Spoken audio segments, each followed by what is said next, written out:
Good evening, ladies and gentlemen. Welcome once again to Bridgeforth Field. Winchester, Virginia, home of the Winchester Royals and Valley Baseball League action all summer long tonight. The Royals open up the 2025 playoffs against visiting Front Royal. The Royals with an opportunity to take over third place last night. Could not get it done. They wind up in fourth place. Will play the number 5 seed, the Front Royal Cardinals. These two teams just met Monday night, a game that Front Royal won 8-5. The Royals won the season series 4-2. Front Royal won the first game. They won the last game. The Royals won the 4 in between. But Front Royals win Monday night, a rather dominating one over the Royals. They jumped out to an 8-0 lead, able to hold off for an 8-5 victory. Again, the Royals with a win last night over Purcellville could have moved into third place, but lost that game 6-2. So the Royals heading into the playoffs not on the best foot. As you may remember, the Royals one game before the All-Star break a couple of weeks ago, riding a 5-game winning streak, a season best 4 games over 500, and sitting solidly in third place with sights on maybe moving into second place. Well, since then, the Royals had their winning streak snapped the next night, and they have lost the last 6 out of 8 games, and one of those 2 wins was by forfeit. So the Royals offensively not getting it done right now, hoping to get that turned around tonight in game number 1 against the Front Royal Cardinals. It is a 1-game series, win and move on, lose and go home. So the loser tonight, season comes to a finish. The Cardinals come in 15-25. They started the season 10-3 and were sitting atop the Northern Division standings. Since that 10-3 start, the Cardinals are 5-22. 5-22 since the 10-3 start. And again, one of those wins against the Royals Monday night in Front Royal. The Royals 20-20 after the forfeit win on Tuesday, and then last night's loss at Purcellville, good enough for fourth place in the division. The Northern Division standings, Strasburg finished top seed, Woodstock number 2. Those are your 2 byes in the Northern Division. Newmarket, the 6th seed, is at Purcellville tonight. And again, Front Royal right here taking on the Royals. In the Southern Division, Waynesboro limps in, losing their last 10 games. They finished in 6th place. They will travel to 3rd place Charlottesville. Covington takes on number 5. Covington travels to Culpeper to take on the number 4 Culpeper Cavaliers. The Harrisonburg Turks finished first. Stanton Braves finished second. And they got the 2 byes awaiting the 2 winners from tonight. Harrisonburg finished 27-13, a league best record, although they lost their last 3 games heading into the playoffs. One of those, again, was by forfeit, and we will stay away from the forfeit and cancellation talks as the season's supposed to be 42 games. Nobody played 42 games. The closest team was Waynesboro at 41. The Royals and Cardinals both played 40. Royals and Cardinals both forced to play last night. The Cardinals, in a game that meant absolutely nothing, they couldn't have done better than 5th. Woodstock couldn't have done worse than 2nd, but they made him play it anyway. Woodstock won that one 7-6, and again, the game for 3rd place, it was Purcellville knocking off the Royals 6-2. Throw everything out the window. We are starting fresh 0-0. Tonight's winner moves on tomorrow night. If Purcellville wins the other matchup, then the winner of this game will travel to Strasburg tomorrow night to take on the heavy-hitting Strasburg Express, with Purcellville traveling to Woodstock. If Newmarket were to win the other game, they would travel to Strasburg, and the winner of this game would travel to Woodstock to take on the River Bandits. Again, the Royals and the Front Royal Cardinals. Game 1 of the 2025 playoffs. Royals hoping to get their bats back in action and hopefully to get some quality pitching. The last time the Royals won a game on the field, they had a great start from Owen Powell. Powell went 7 innings, a 2-hit shutout over Purcellville. Game the Royals ended up winning 2-0. Again, that was the only win the Royals have had since the All-Star game that they actually played on the field, other than the forfeit Tuesday night at Newmarket, which wasn't really at Newmarket because nobody ever left town. They forfeited before they got on the bus. Royals trying to turn things around, get things going correctly here in the playoffs. In the opening round against the Front Royal Cardinals. Let's take a look at tonight's starting lineup first for the 5th seed Front Royal Cardinals, 15-25 on the season. They're going to line up like this, leading off the right fielder from Slippery Rock University, Brandon Butler, the right fielder. A.J. Martin plays second, bats second from Charleston Southern. Ryan Chase, the designated hitter, bats third from Santa Fe College. Cleanup hitter, Dylan Weinbrenner. He is the catcher from Salisbury University. He'll be followed by Blake Brookins, the left fielder from the University of Florida.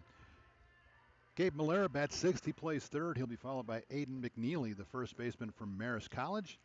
Isaiah Frost plays center. He's batting eighth from the University of Missouri. And Josh Quesada, the shortstop from San Diego State, will bat ninth. Again, for the Cardinals, Butler, Martin, Chase, Weinbrenner, Brookins, Malera, McNeely, Frost, Quesada. Getting the baseball tonight for the Front Royal Cardinals, right-hander from Florida Gulf Coast University, Cortland Clark. The right-hander, he's 0-1 on the season with a 1.86 ERA, making his fourth appearance, his third start of the season for the Royals. For the Cardinals rather. Still waiting for our umpires to make an appearance as we approach 5 minutes before game time. Nice conglomeration of people down by the Royals dugout, but nobody wearing the official colors of the umpiring crew. While we're got a moment, let's flip it over and take a look at the Royals starting lineup. 20-20, fourth place in the North. Trying to get back to their winning ways. They'll lead it off like this. Jamie Padilla, the center fielder from Shenandoah University. He'll be followed by Benton Jones, the third baseman from Lynchburg. Troy Davis bats third, the left fielder from East Stroudsburg University. Cleanup hitter Parker Fry plays first, bats in the fourth slot from East Stroudsburg University. He'll be followed by Todd Abraham, second baseman from Binghamton University. Ian Kaiser bats sixth. He's the designated hitter also from Binghamton. A.J. Labrusciano, the shortstop, bats seventh from Rider University. Mark Hirsch plays catcher. He'll be doing the catching, batting eighth from Florida International. And batting ninth, James Pitts, the right fielder from State College of Florida. Again, for the Royals, Padilla, Jones, Davis, Fry, Abraham, Kaiser, Labrusciano, Hirsch, and Pitts. On the mound for the Royals, I wrote down the wrong name and didn't make the adjustment. Right-hander from Stephen F. Austin, Reed Bauer, gets the call. He's making his second start, third appearance for the Royals. No record, a 0.00 earned run average, just a limited sample size for Reed. Again, just his third game. He's only worked 5 innings for the Royals. The umpires have made an appearance. They are at the plate having the plate meeting with the head coaches, so we will be ready to kick it off here momentarily. The Royals and the Front Royal Cardinals. Again, the Cardinals opened up with a 6-0 win here early in the season. The Royals won the next 4, some of them in convincing fashion, before the season finale at Front Royal on Monday, where Front Royal again jumped out to that big 8-0 lead and then held off the Royals for the final of 8-5 to finish the season series 4-2 for the Royals.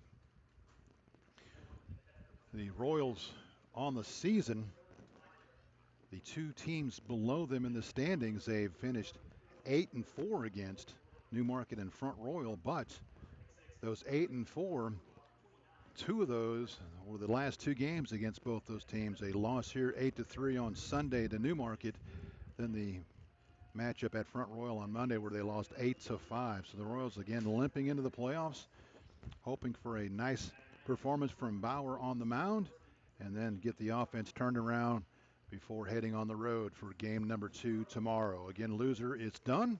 They'll pack up their bags and call it a summer. The winner will advance to the second round against either Strasburg or Woodstock. The Royals, the top 2 teams in the league, the 2 teams with byes, Woodstock and Strasburg, well, they haven't done well against those 2 teams. They are 2-9 combined against Woodstock and Strasburg. They won 1 game each.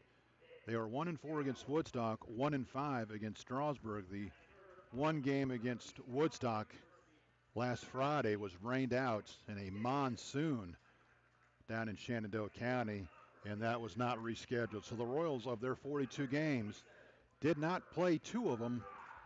The Harrisonburg game was canceled because they had to get a Strasburg makeup in there, and then the Woodstock game that was rained out last Friday night. Everybody else played less than that with the exception of Waynesboro, who did play 41 games on the season.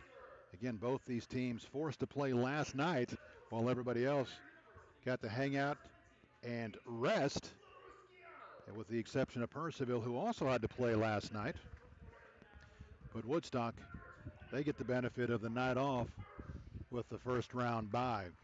Royals being introduced to the crowd. We are just about ready to step aside as we honor America. We are ready for playoff baseball from Bridgeforth Field. The Royals do have another chance to play at home in the first round or in the Northern Division playoffs, but it's going to take some doing and a lot of help from the Newmarket Rebels. We'll talk about that after we step aside for the singing of our national anthem. Again, Royals Cardinals playoff baseball from Bridgeforth Field coming right up.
2025 Valley Baseball League playoffs are here, and we're ready to kick it off. Royals and the Front Royal Cardinals from Bridgeforth Field. Other games tonight, the other Northern Division game, Newmarket is at Purcellville.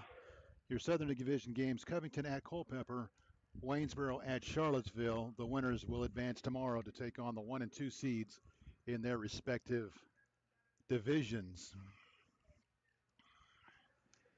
Again, Reed Boyer on the mound for the Royals, right-hander from Stephen F. Austin. His third game, second start, 5 2/3 innings worked. He's allowed 3 hits, no runs. He's walked 2, struck out 3, no record. He does have 1 save. That was that 2-0 game last week that the Royals won over Purcellville, and a earned run average of 0.00 as they is yet to give up a run. Defensively for the Royals, out in the outfield left to right, Troy Davis, Jamie Padilla, James Pitts. Around the infield, third to first, Benton Jones, A.J. Labruciano, Todd Abraham, Parker Fry. Mark Hurst does the catching. Reed Bauer trying to get the Royals to the next round of the playoffs.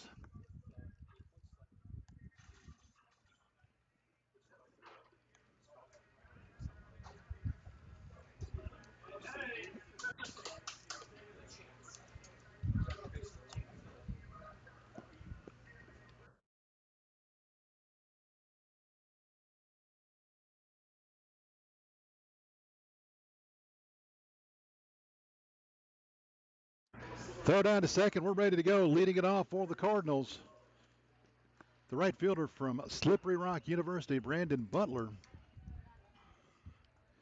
Butler, a .326 hitter, his 28th game for the Cardinals, 28 for 86. No home runs, 4 RBIs. Right-handed hitting outfielder steps in. First pitch, high and away, and we are underway. 2025 playoffs. 1-0 is the count. And we are already dealing with a whole lot of noise here in the press box tonight. Lifted deep to center field, going back Spadilla. That's going to get over his head. One hop the fence. Butler cruising into second. He is going to round and head to third. It's going to be a leadoff triple, and just like that, the Cardinals are up and going.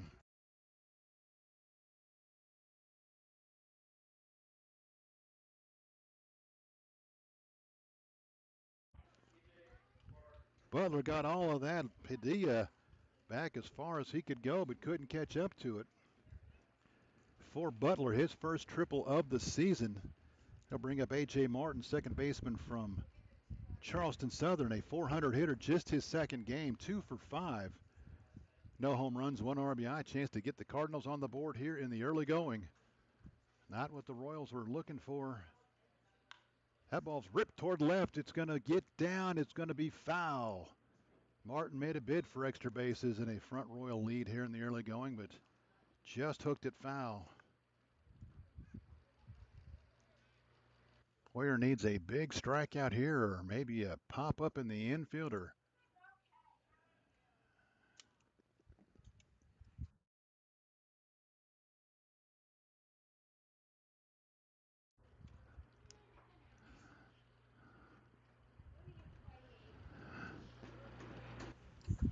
Boyer sets the 0-1.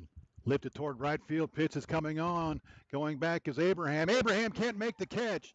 It clanks off his glove and drops into right field. The run's going to score, and the Cardinals, 2 hitters in, lead it 1-0. Abraham went a long ways back to get to it. He got the glove on it, but couldn't pull it in. Pitts had no chances. He had a long way to go to get to it. See how they score it. Probably going to be a base hit, but we'll see. It'll go down as an air charge to Abraham. Swung on and missed to Ryan Chase, this designated hitter from Santa Fe College. Chase, a .333 hitter, his 8th game, 8 for 24. 2 home runs, 5 RBIs. The 0-1. Downstairs for a ball. Count evens up 1-1.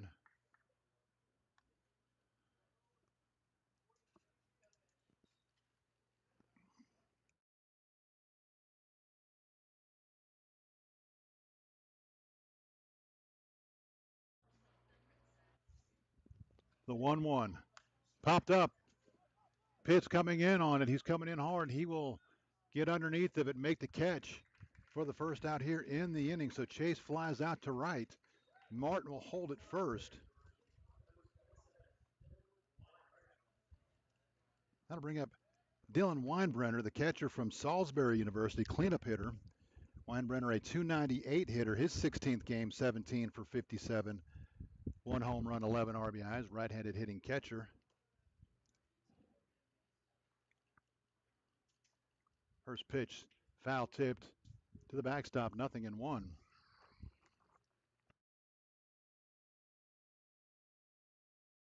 No RBI on the play. He'll probably go, depending on, well, he would have scored on the fly ball by Chase. It'll go probably as an earned run, most likely. The 0-1 to Weinbrenner. Swung on and missed, 0-2.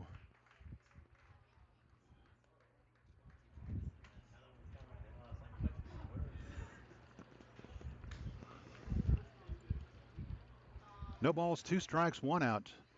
Top of the first, Royals already down a run. Cardinals trying to add on. The 0-2.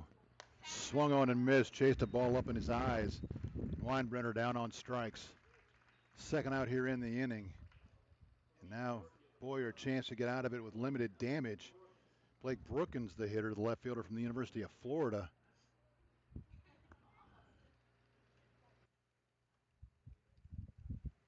Brookings hitting .250, his 12th game, 11 for 44, no home runs, 3 RBIs.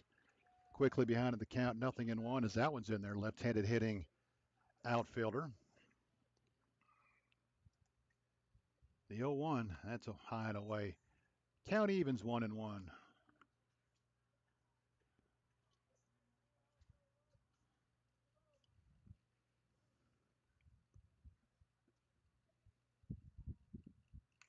Foul tip toward the Royals dugout. 1-2 the count, and he hit it right off the end of the bat, and looking at it like he might have split his bat. He'll have a discussion with the umpire as to whether that's what happened or not. And he'll head back to the dugout and get another piece of lumber. So Brookings will need a new bat, as he'll hit now with a count of 1-2 and 2 outs here in the front Royal first.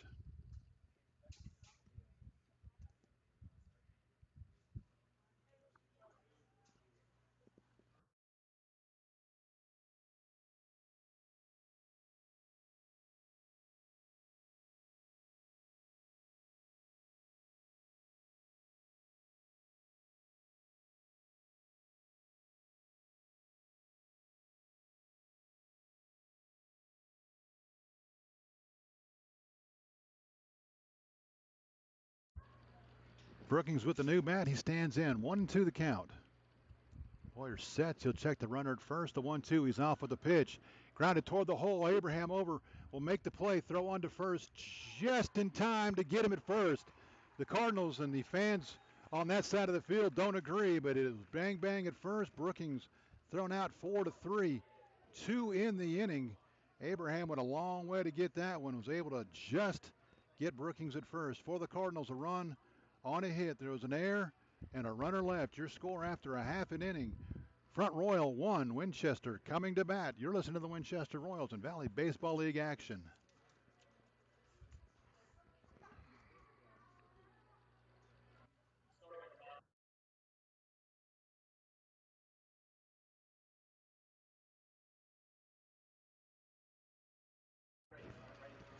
Cortland Clark, the right-hander from Florida Gulf Coast, gets the nod for the Cardinals here tonight. Clark, his 4th appearance, 3rd start. He's worked 9 2/3 innings, allowed 6 hits, 2 runs. They're both earned. He's walked 6, struck out 9. 0-1. He does have 1 save on the season. Earned run average of 1.86. Defensively for the Cardinals behind him out in the outfield, left to right. Blake Brookings, Isaiah Frost, Brandon Butler. Around the infield, third to first, Gabe Malera, Josh Casada, A.J. Martin, Aiden McNeely. Dylan Weinbrenner behind the plate, and again, Cortland Clark gets the ball for the Cardinals and takes the field with a 1-0 lead.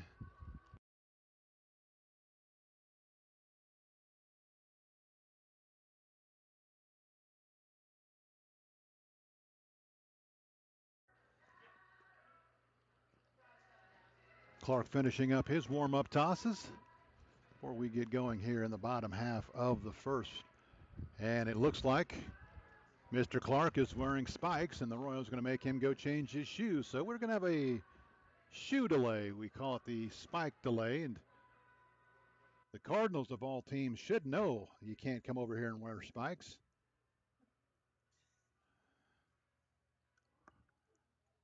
So before we get going, we're going to have a shoe change to get us going.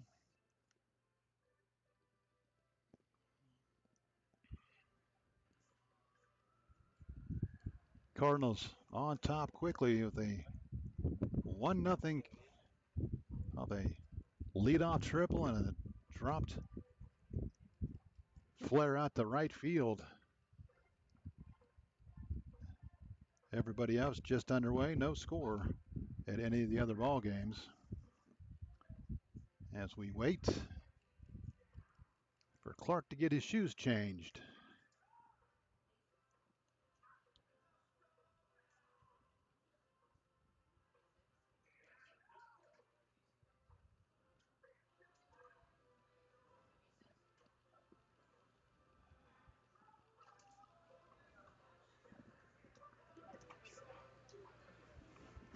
Clark has his shoes changed. He'll go back out to the mound, retrieve his glove, the baseball, and he'll go back to getting loose as he gets ready to face the Royals here in the first.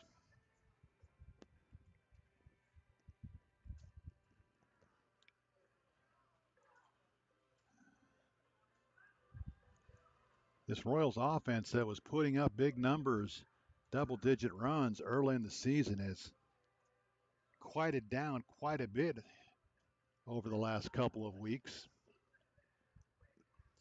specifically with that last game at Purcellville right before the All-Star game, and then came out of the All-Star game losing the next two before the 2-0 victory over Purcellville the following Saturday. Then lost two more before the forfeit on Tuesday. So the Royals trying to get their offense in gear and see if they can't do it here in the first against the right-hander Cortland Clark. He has his shoes changed. He has his warm-up tosses done. And he is ready to face Jamie Padilla. Padilla, the center fielder from Shenandoah University, named the team's MVP earlier this season. In fact, the last home game, that was Sunday night against the Newmarket Rebels. Padilla, a .292 hitter. His 31st game, 35 for 120. 2 home runs, 18 RBIs. Probably the biggest stolen base threat in the Royals lineup should he get on. Right now, he's just looking to be a good base or a good leadoff man, getting the Royals going here in the first. First pitch from Clark. Down and away, 1-0.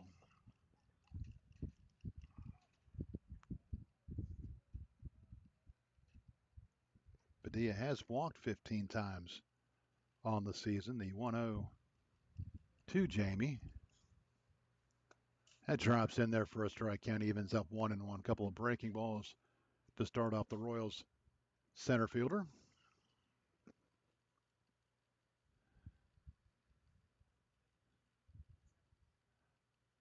Clark sets his 1-1.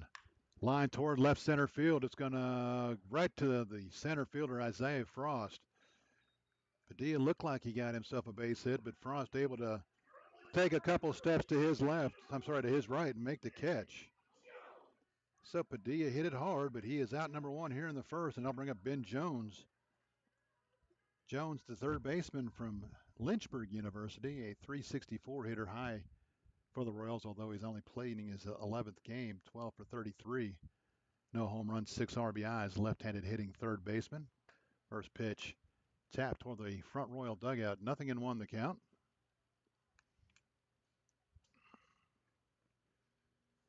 Well, as my old coaches used to say, you got to score more than one to win anyway, so got to get even, get ahead. Still a lot of baseball left. The 0-1 to Jones. That's upstairs. Count evens 1-1. Jones, then Troy Davis.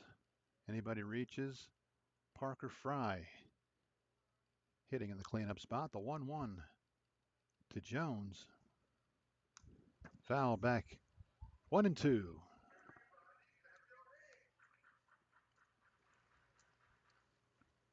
Few fans made the trip over from Front Royal. Just getting going. Probably still people en route and filing in.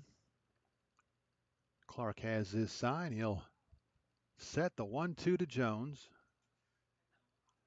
That'll miss outside. Count evens up 2-2.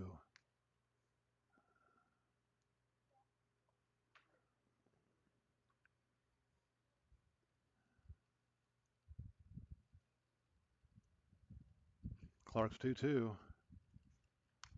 That'll be fouled into the screen. Count remains 2-2.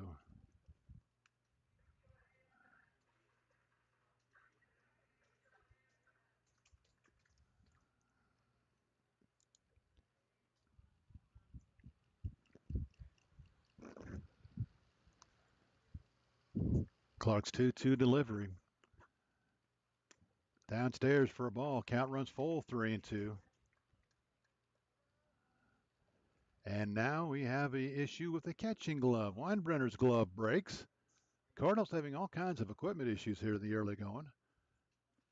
Broken bat, wrong pair of shoes, a broken glove. And we're only in the first inning. So Weinbrenner will get out the backup glove. He'll head back to the plate and we'll go to work here. 3-2 to Ben Jones.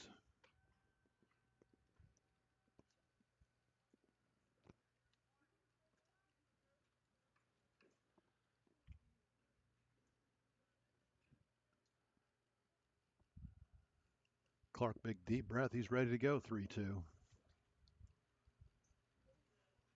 Fouled out of play. We'll do it again. 3-2.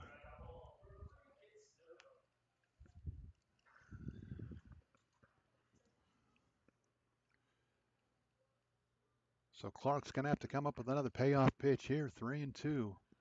One out, just underway, bottom of the first. Royals looking for a base runner. The 3-2. Strike three called. He was headed toward first, but he is down. Slider in there for strike three. Quickly, 2 outs here in the Royals first. That'll bring up Troy Davis, left fielder from East Stroudsburg University. Davis, a .328 hitter, his 26th game, 21 for 64. No home runs, 10 RBIs. Right-handed hitting outfielder. First pitch, slider in there for a strike, 0-1.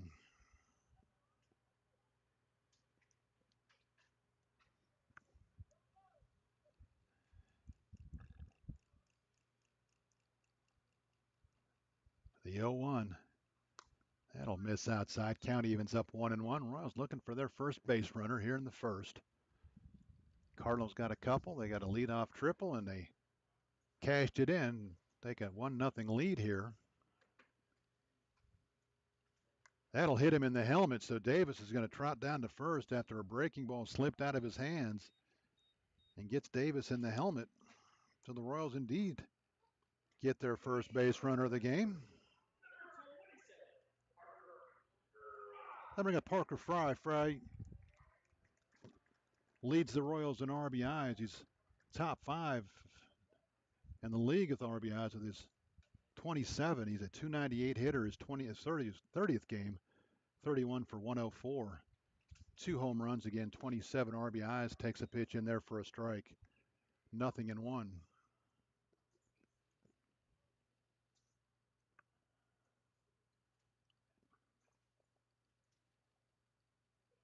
Clark's 0-1. That'll miss upstairs. Count evens up 1-1. Davis down at first, 9 for 10 in stolen base attempts on the season. I'm sure the Royals would like to get him in a scoring position, but certainly don't want to take the bat out of Fry's hand. The 1-1, that'll miss high and end. 2-1 the count. And quickly, we're going to have a visit from the front Royal dugout.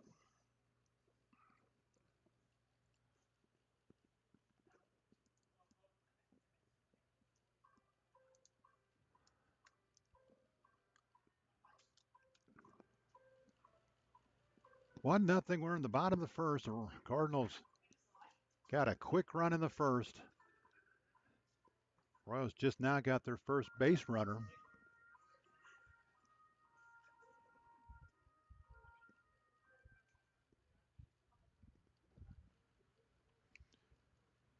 Mound visit is over. We'll go back to work. 2-1 the count on Parker Fry as he tries to get the Royals even here. 2 outs in the first. Fry trying to find an alley somewhere. Swung on and missed. He threw a pitch by him. 2-2 the count.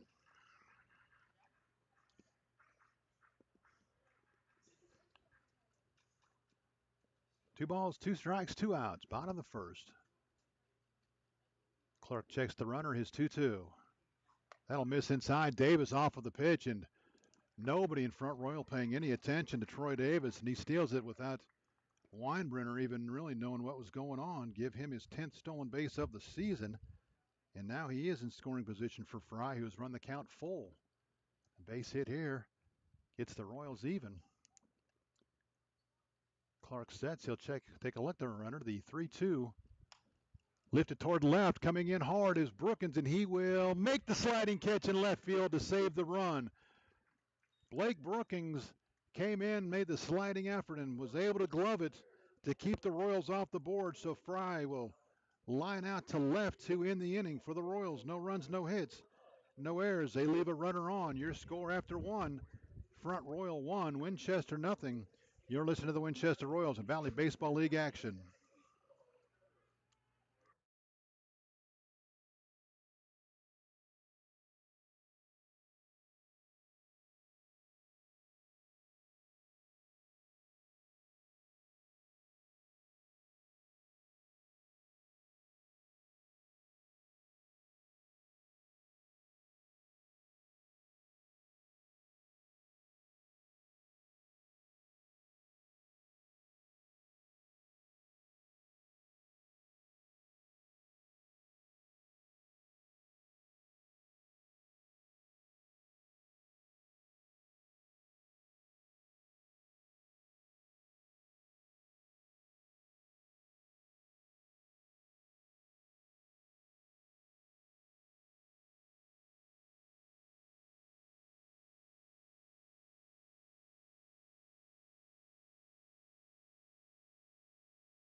We go to the second. Royals down a run. Reed Moyer back to the mound for Winchester. He'll face 6, 7, 8 here. And the front Royals second, Malera, McNeely, and Frost.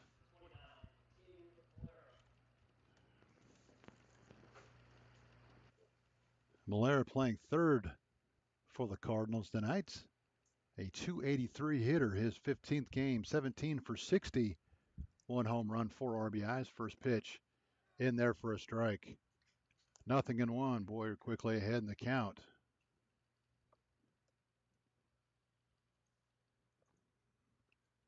Swung on and missed. 0-2.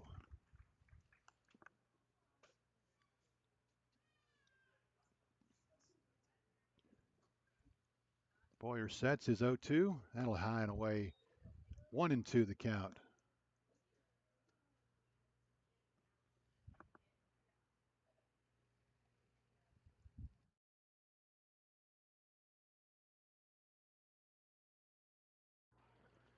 The 1-2 off the plate. Count evens up 2-2.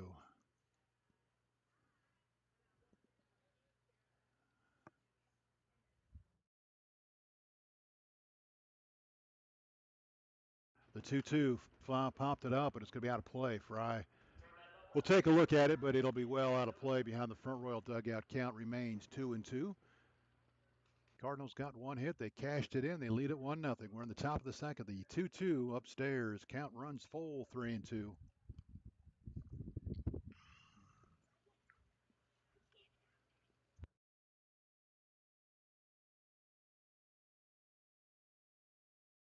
Three-two, lifted towards center field. Padilla coming in and took a step in, but now he'll backtrack a couple of steps, make the catch for out number 2 here in the second.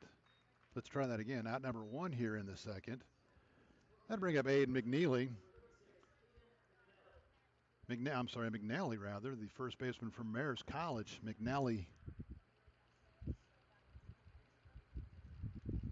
See if we can find Mr. McNally on their stat sheet here.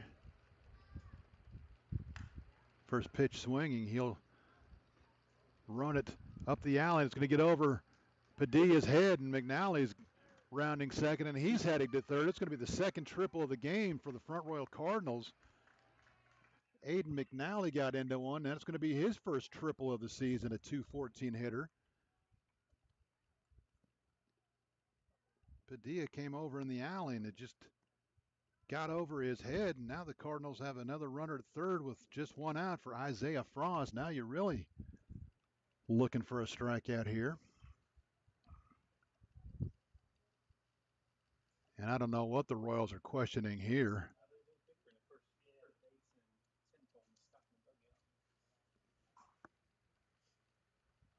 So some kind of beef the Royals have, and I'm sure whatever the question is, they're going to lose the argument.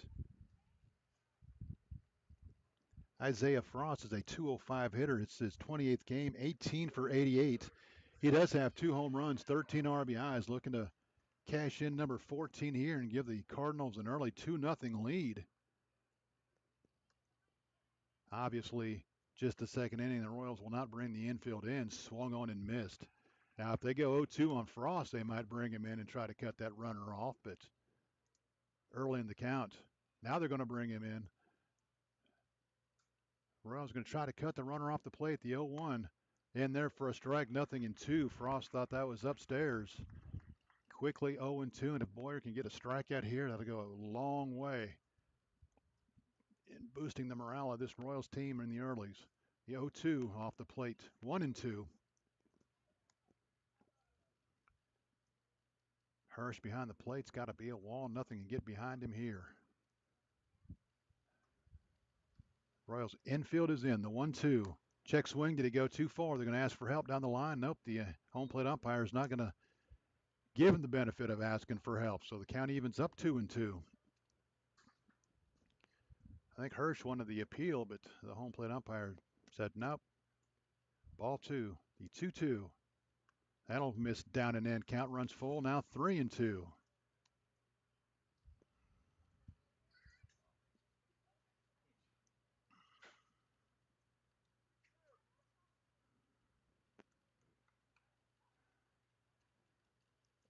Boyer sets the 3-2.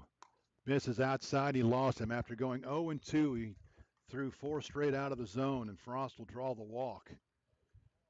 Oh, boy. That'll bring up Josh Quesada, a shortstop from San Diego State. Quesada, a 207 hitter, his 21st game, 12 for 58, 1 home run, 7 RBIs. Left-handed hitter trying to give the Cardinals a 2-0 lead. Swung on and missed. 0-1. Those 0-2 walks are just as bad as the leadoff walk. So get you every time, and he's down at first now with just 1 out. Royals really could use a ground ball right at somebody. The 0-1. Downstairs for a ball. Count evens up 1-1. Frost down at first is 15 for 16 in stolen bases, so a pretty good chance he's going to be off in the count here shortly. The 1-1. Swung on and missed. He threw a fastball by him, 1-2. And again, if you could get that strikeout, it'd been nice to get Frost, but if you can get the strikeout here and figure out a way to get Butler out to end the inning with no further damage. Boyer sets the 1-2. Frost off with the pitch. Line drive right to shortstop Labrusciano, and he's going to turn it into a double play. Bad luck for the front Royal Cardinals as Quesada hit a line drive right to AJ, who was covering second. And all he did was took the ball and tagged the runner to retire the side. And now there's a lot of chirping going on between these two teams. Welcome to the playoffs, boys. For the Cardinals in the second, there was no runs on 1 hit. No Royals errors. They'll leave 1 on base. Your score after an inning and a half. Front Royal 1, Winchester nothing. It's getting testy early. You're listening to the Winchester Royals and Valley Baseball League action.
So the Royals catch a break on the line drive double play to retire the side with no further damage done. Another triple for the Cardinals. This one stranded at third. Back to the mound for the Cardinals, Cortland Clark. He worked around a 2-out hit batter and a stolen base. A nice play by Blake Brookings in left field to save the Cardinals a run. 5, 6, 7 for the Royals to hit in the second inning. Abraham Kaiser and A.J. Labrusciano.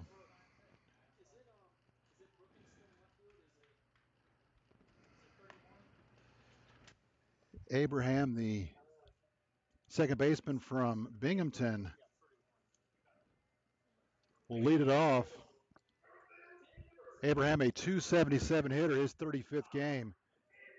33 for 119, 3 home runs, 24 runs driven in. He leads the Royals with those 3 home runs. Boy, oh boy, oh boy, would he like to get number 4 here. There is a lot of chirping going on between these two teams. They've seen each other 6 times already, so certainly not an unexpected. The first pitch to Abraham swung on, fouled straight back. 0-1 the count.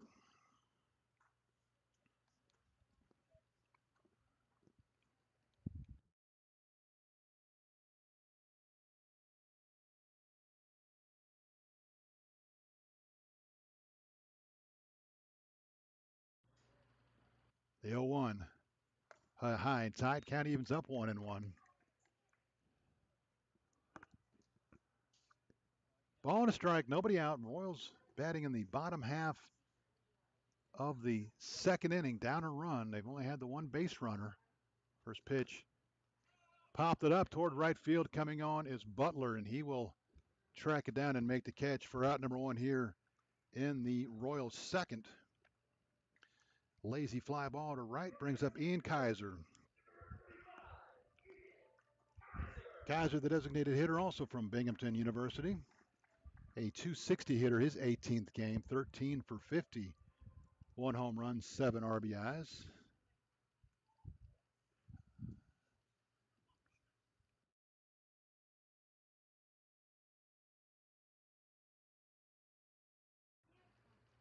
Now Clark stepped off and he wandered back behind the plate. I don't know what this is all about. And he just gets up and fast pitches, and Kaiser's like, what was that? I mean, he didn't. He stepped off the back of the mound, took a little walk, then got up there and all in one motion, towed the rubber and threw the pitch. And Kaiser's like, wait a second. The umpire said, no, we're not doing that. First pitch now to Kaiser. That's in there for a strike. 0-1.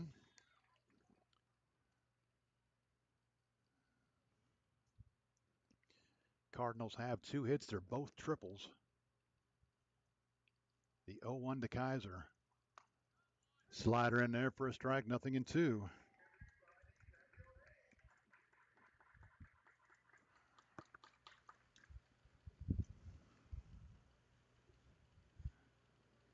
The 0-2 to Kaiser. That'll miss outside 1-2. This Royals offense, it is time to find another gear.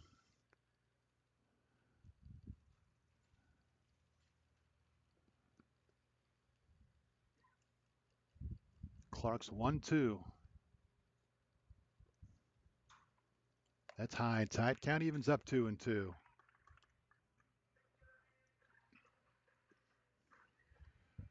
Royals don't care how they get base runners. They just need base runners. But the thing is, once you get a few base runners, you got to move them around.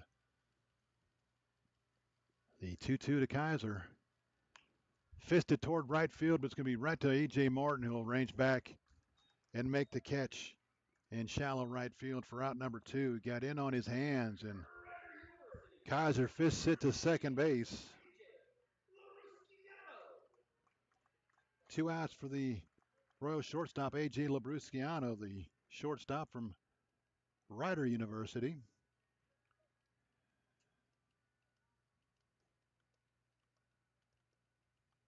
Labrusciano, a 227 hitter, first pitch in there for a strike.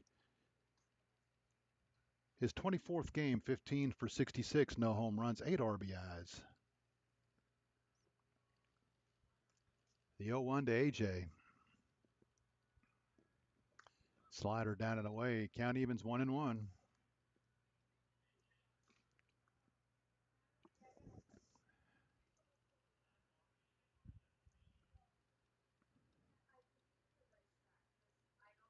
Clark's 1-1. That'll catch the outside corner, 1-2.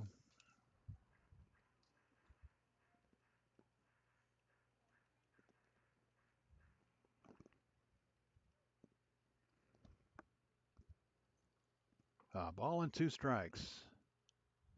Winner moves on, loser done for the season. Swung on and missed. Labrusciano down on strikes in a 1-2-3 inning for Cortland Clark. Clark has brought his A game so far here tonight. He is shutting the Royals out on no hits through 2 innings. We go to the third. It's Front Royal 1, Winchester 0. You're listening to the Winchester Royals and Valley Baseball League action.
We go to the third. Notes. I'm sorry, 1-0 front Royal.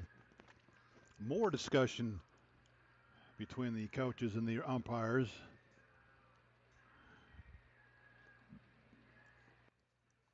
As Boyer finishing up his warm-up tosses to get going here in the third. Back to the top of the order for Front Royal, Butler, Martin, and Chase. Butler has scored the only run of the game, 1-for-1. The triple to open it up came in on the air.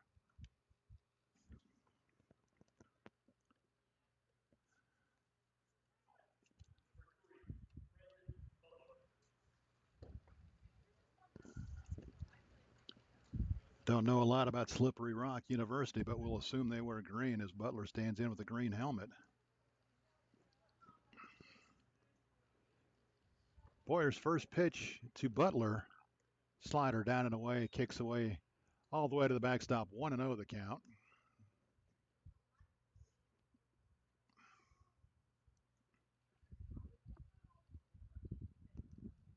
Boyer sets his 1-0.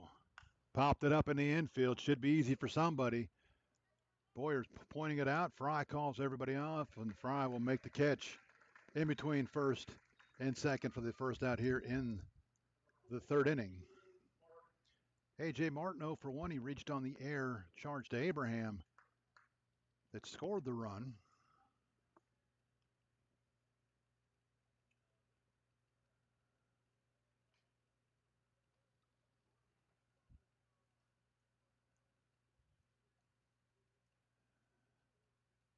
Percival has jumped out to a 1-0 lead over Newmarket. They're in the bottom of the second.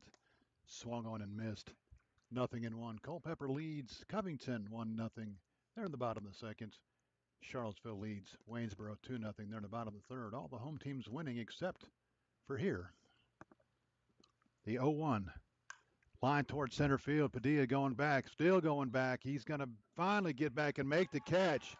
Another ball that was juiced to center field. And I tell you what, A.J. Martin didn't miss a triple of his own by very much, but Padilla able to track it down in dead center field for out number 2. And the Cardinals are putting a charge in the baseball in the early going tonight.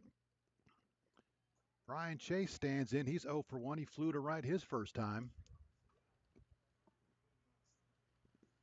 First pitch downstairs for a ball, 1-0. Boyer could really go for a 1-2-3 inning here and get the guys back to the bat rack and see if they can't figure out the offense a little bit. Sets the 1-0. In there for a strike. Count evens up 1-1. Cardinals already with 2 triples in 2 innings. Almost had their third right there, the 1-1. Slider down and away, 2-1.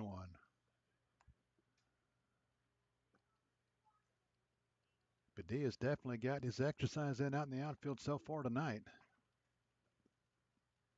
The 2-1.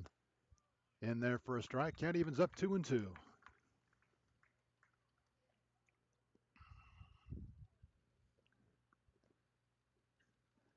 Boyer trying to turn the Cardinals away here in the third. He sets the 2-2.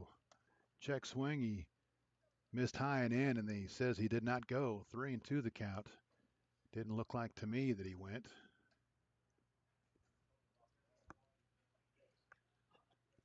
Boyer's run it full here, 3-2. Trying to end the inning, the 3-2. Grounded towards short, big hop for AJ, long throw to first, in time to retire the side. So Boyer turns in a 1-2-3 inning, and the Cardinals go in order in the third. Your score after 2.5 remains Front Royal 1, Winchester nothing. You're listening to the Winchester Royals and Valley Baseball League action.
Welcome back to Bridgeforth Field, Winchester, Virginia. We go to the bottom of the third. Royals down a run.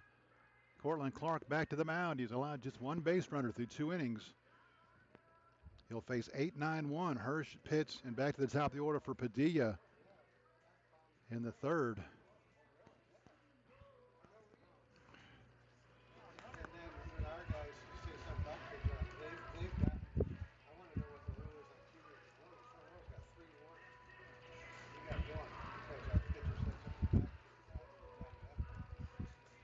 Hirsch will lead it off. Hirsch, a .313 hitter, just his 7th game for the Royals, 5 for 16.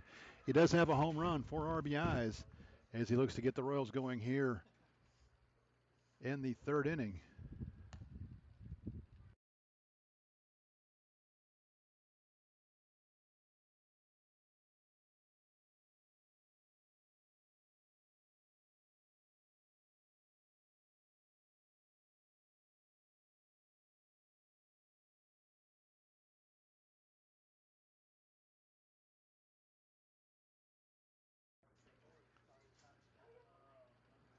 Clark comes set. The first pitch to Mark Hirsch.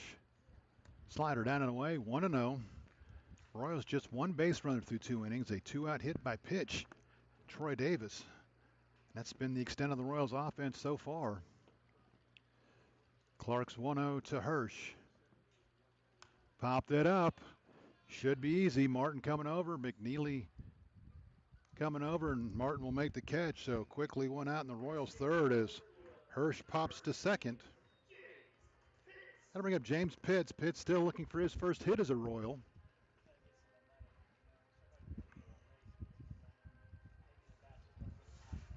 Pitts, the right fielder from State College of Florida. His 5th game, he's 0 for 9, no home runs, 1 RBI. Has hit some balls hard in his time with the Royals, just hasn't got one to fall for him yet. First pitch holds up, 1-0. Pitch up and out of the zone. Jamie Padilla waits on deck, 1 out here in the Royals' third. Clark shakes off a pitch, has one he likes now, the 1-0. That's in there for a strike. Count evens 1-1.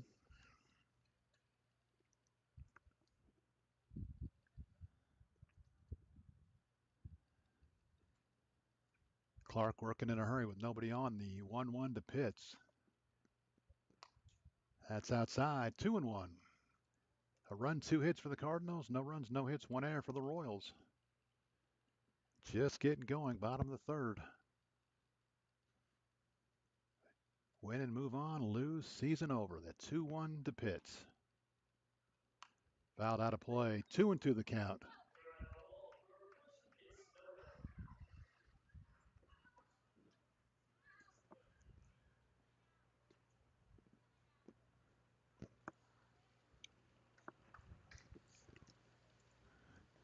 Pitts trying to be a 1-out base runner here in the Royals' third. The 2-2. That'll miss high and away. Count runs full, 3-2. Pitt's another one of those guys you just look at him and you know he's fast. He got them big tree trunk legs. I bet you he was a football player at one time in his life. The 3-2 from Cortland Clark. Strike 3 called. He took a fastball right down the middle. Third strikeout for Cortland Clark, second by Looking. And there are 2 outs in the Royals' third.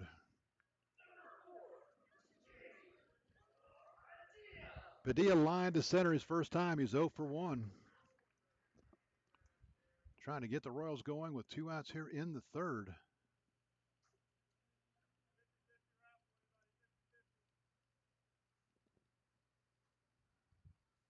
First pitch off the plate for a ball, 1-0.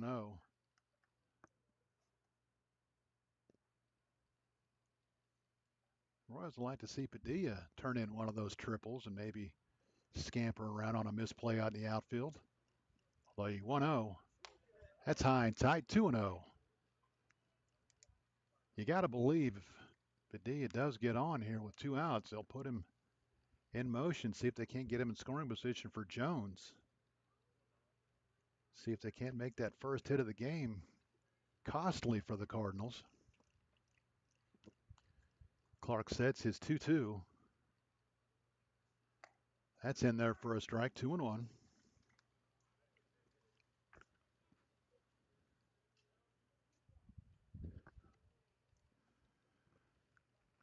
Clark working on retiring his 7th straight since the hit batter. That's downstairs. Count runs 3-1 now.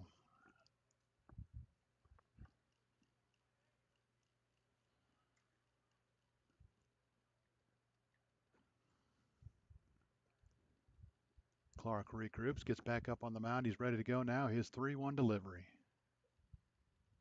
That's way outside, and Padilla will draw the 2-out walk. So second 2-out free pass issued by Clark.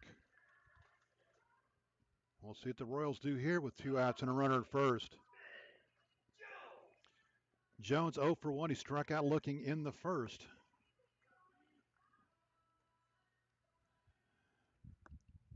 Padilla leads the Royals in stolen bases.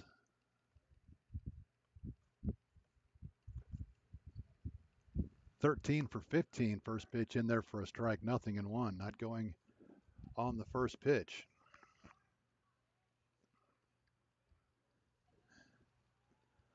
Again, Clark working in a hurry, trying to get the Royals out here in the third. The 0-1 to Jones.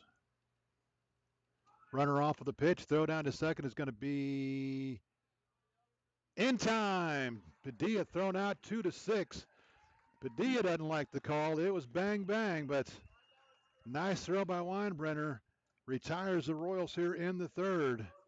It was a one-hopper to the shortstop, but Quezada made the play, got the tag down. Mr. Umpire says, yes, sir, you are out. And the Royals turned away here in the third. No runs, no hits, no errors, nobody left. Your score after 3 complete. Front Royal 1, Winchester nothing. You're listening to the Winchester Royals and Valley Baseball League action.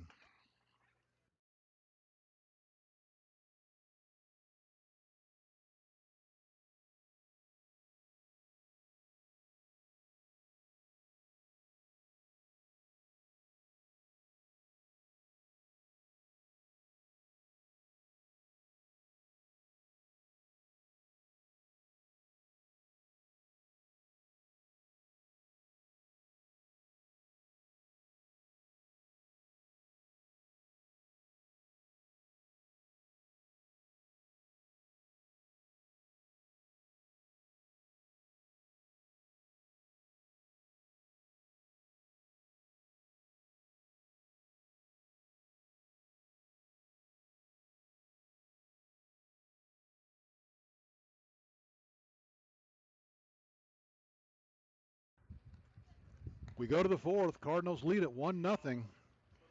Still lots of discussion between the umpires and the coaching staffs of both ball clubs.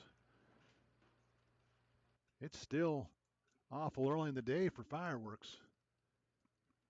Boyer back to the mound. He trails at 1-0. He'll face the middle of the order, 4-5-6, Weinbrenner, Brookings, and Malera. Weinbrenner 0 for 1. He struck out his first time. This one lifted toward left.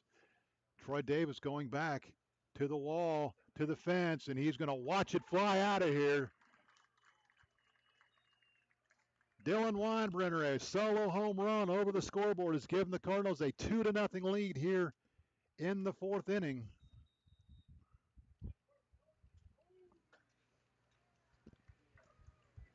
For Weinbrenner, his second home run of the season, 12th RBI, and the Cardinals now lead at 2-0.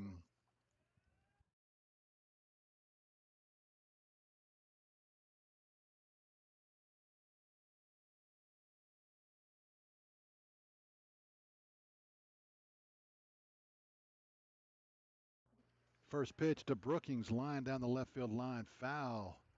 0-1. Brookings 0 for 1. He grounded to second his first time up. Just the third hit of the game for the Cardinals. It's 3 more than the Royals have, but guess what? They're all for extra bases. 2 triples and a home run. The 0-1 misses down and away. Count evens up 1-1.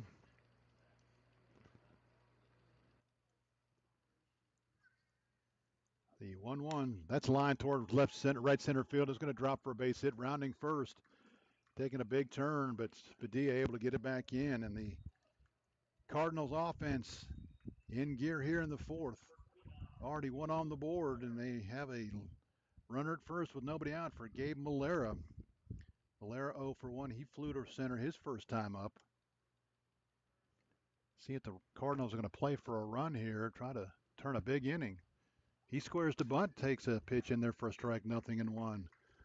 So Malera being asked to sacrifice another runner in the scoring position. The Cardinals would really love to pick up that third run, be up 3-0 here in the early going. The 0-1 in there for a strike, 0-2.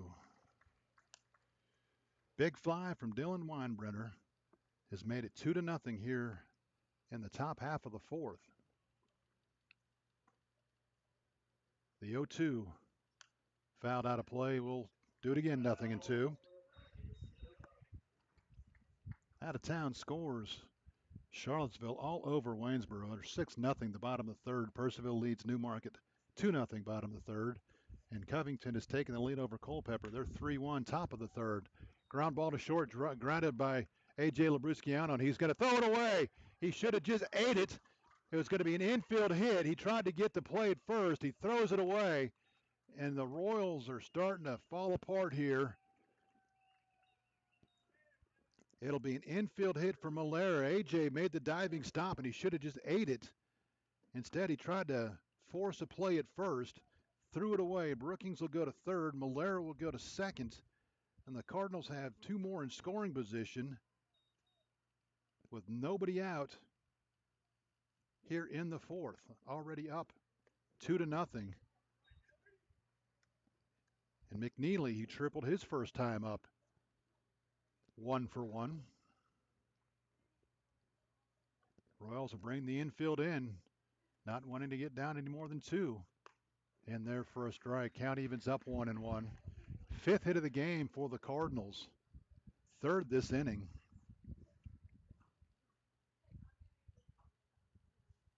Boyer sets the 1-1.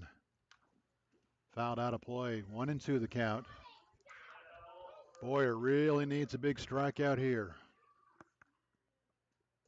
Really needs a big one. Everybody in on the edge of the green turf, looking to come home with a ground ball right to him. The 1-2. That'll miss outside. Count evens up 2-2.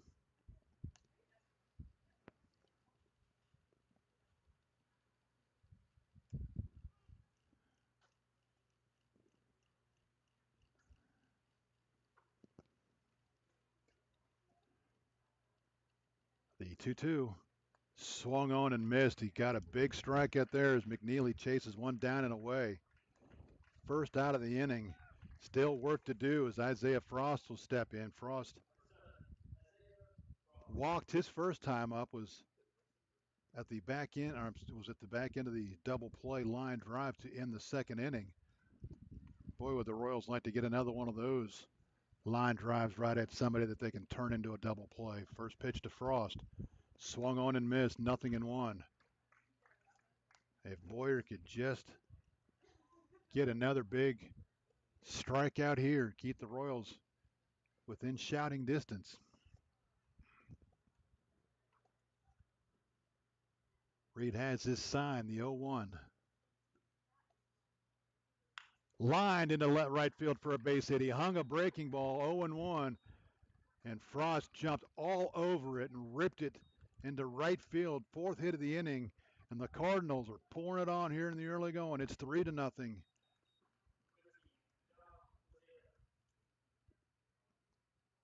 Give Frost an RBI single. Brookings comes in to make it 3-0. Malera moves to third. And the Cardinals still have runners on the corners with just one out.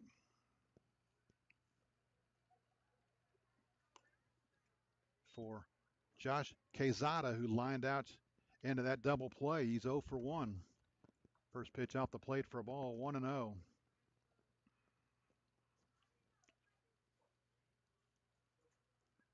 Runner takes off from first, swung on and missed, and they're going to let him go. So Frost will steal second. Now the Cardinals have runners on second and third. With one out, Quezada 1-1 in the count now. Again, the Royals will bring the infield in. That pitch down and away, 2-1.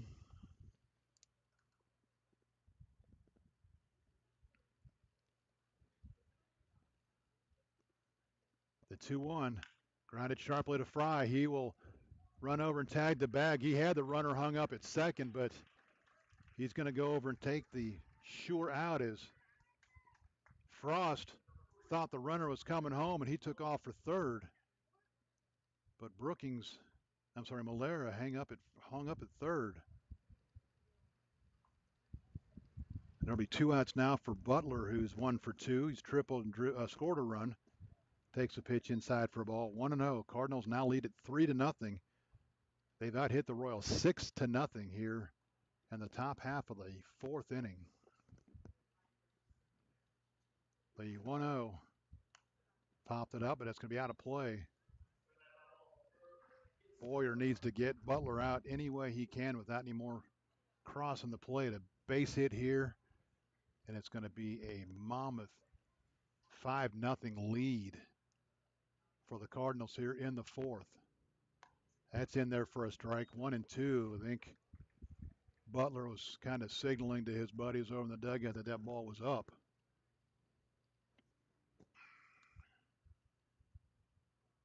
Boyer a chance to get out of it with just 2 more runs coming across. The 1-2 fouled off at the plate, right back to Boyer, but off of Butler's foot. Count remains 1-2.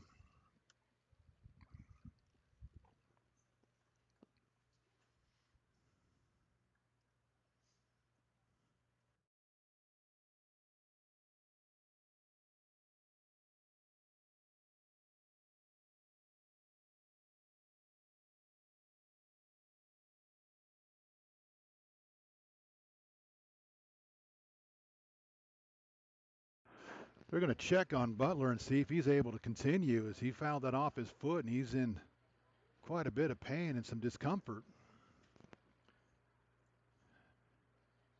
As we are past the regular season in the postseason now. Everybody's roster's a little light as guys have headed back home to get ready for school and fall ball, but he appears to be okay. He's going to crawl back in and try to give the Cardinals a 5-0 lead here in the 4th. Boyer sets the 1-2, grounded toward the hole, into left field. 1 run's going to score. Runner rounding third. The throw home is going to be cut off, and the Cardinals lead it 5-0. A 2-run single, and by the way, another 1-2 hanging breaking ball by a Royals pitcher has put the Royals in a huge bind here in the 4th inning. Give Butler his 2nd hit of the game, drives in 2. It's 5-0, and Boyer's night will come to an end. Royals trail at 5-0. We'll tell you about the new pitcher here in a moment.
The new pitcher for the Royals, left-hander Ian Kaiser, who is also the Royals' designated hitter, which raises some questions. Should Kaiser not be able to finish the ball game? And in all likelihood, he probably won't be able to.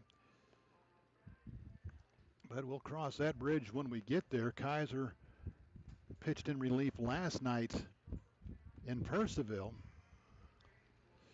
Kaiser making his 10th appearance, all in relief. He's worked 13 in the third innings, allowed 7 hits, 10 runs. They're all earned.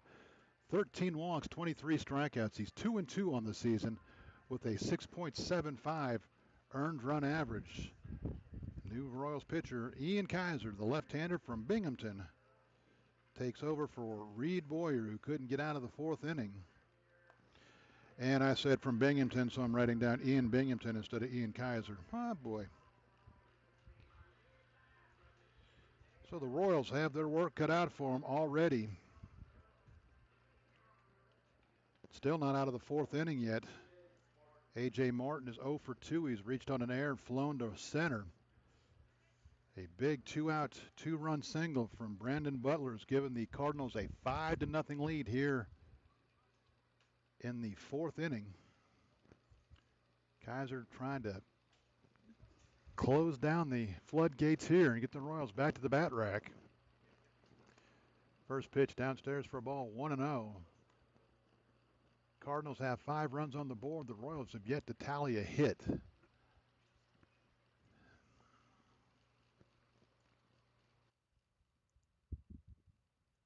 The 1-0. That's in there for a strike, 1-1.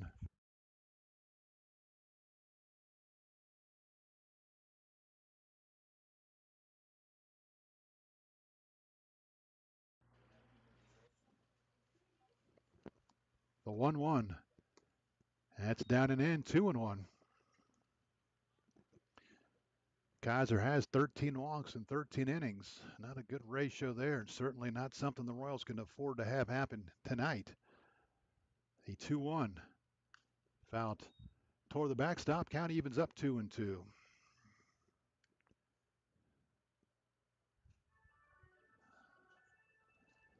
2 balls, 2 strikes. There are 2 outs.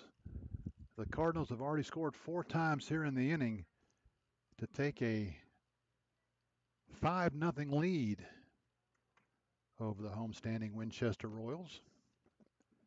Kaiser sets, checks the runner at first, the 2-2. Tapped foul at the plate. We'll do it again, 2-2.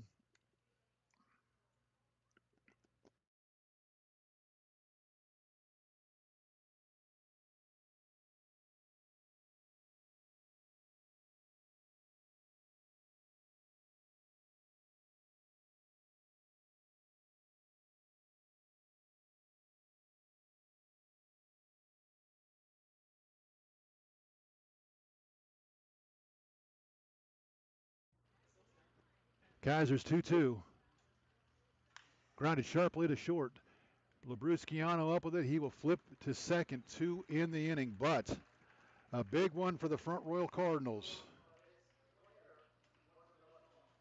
Cardinals put up 4 runs on 5 hits. No Royals errors. The Cardinals will leave 1 on base. Your score after 3.5. Front Royal 5, Winchester nothing.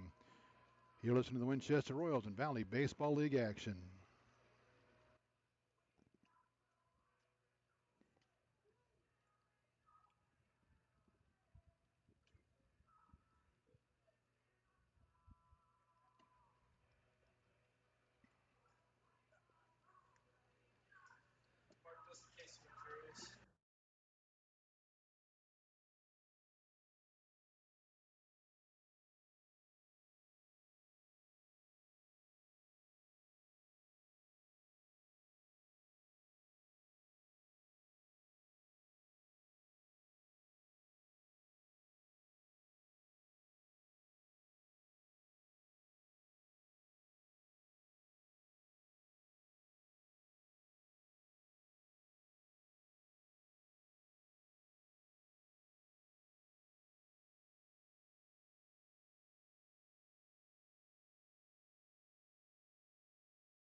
We go to the bottom of the fourth. Royals have their work cut out for them. They're down 5, which I guess is a half a step better than Monday night when they were down 8 over Front Royal. Start the comeback a little bit earlier. 2, 3, 4 to hit for the Royals here in the fourth. Jones, Davis, and Fry. They need to find some offense, and they need to do it in a hurry. Slider misses downstairs, 1-0. Jones 0 for 1. He struck out looking. He was at the plate when Padilla got thrown out stealing to end the third. The 1-0. That's downstairs for a ball, 2-0. Oh, I think if the Cardinals can get Clark through 5 innings with a lead, they will take that every night of the week and twice on Tuesday. The 2-0. In there for a strike, 2-1.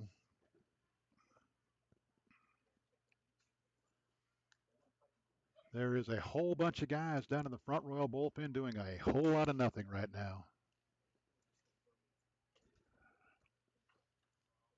Clark sets the 2-1. It's in there for a strike, 2-2.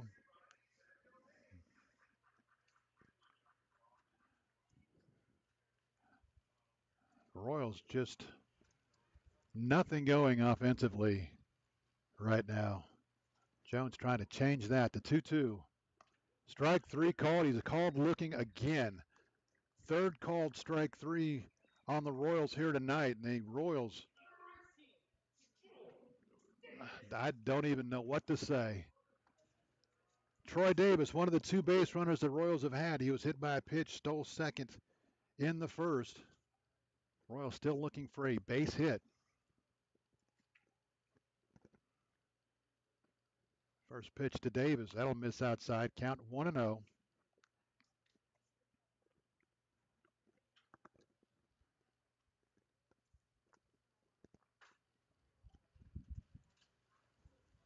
The 1-0 to Davis. Down and away, 2-0. Reed Boyer goes 3 2/3 innings, allows 7 hits, 5 runs, 3 are earned. He walked 1, struck out 2, gave up the home run, and is on the hook for the loss if the Royals can't find some offense here in the next 5 innings. The 2-0 drifting towards center field. Isaiah Frost back on it, and he's going to watch it go. And I tell you what, Troy Davis gets into one. Frost went back to the warning track and then just watched it go over the deepest part of the park. And the Royals are on the board, showing some life. Oh, as Harry Carey would say back in the day, I wish we had about 17 more guys on base when that happened. So Davis gets the Royals on the board, not dead yet. That'll bring out Parker Fry. Fry is 0 for 1. He lined out to left to end the first inning on what could have very easily been an RBI single, but a nice play by Brookings to end the inning for Troy Davis. Just newly inserted into the number 3 slot. His first home run of the season, his 11th RBI. Gets the Royals on the board, and now another mound visit from the Cardinals dugout.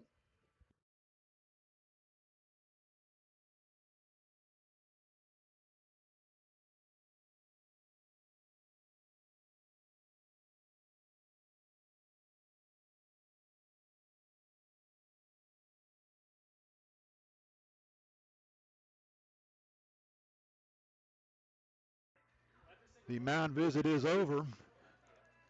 Fry will hit now with 1 out, 1 in. Royals get their first hit of the game, and it's one to get them on the board, so they've evened the score in the home run contest, but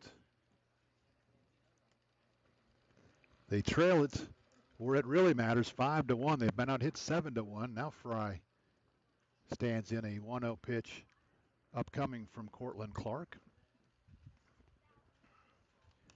Fouled out of play. Count evens up 1-1.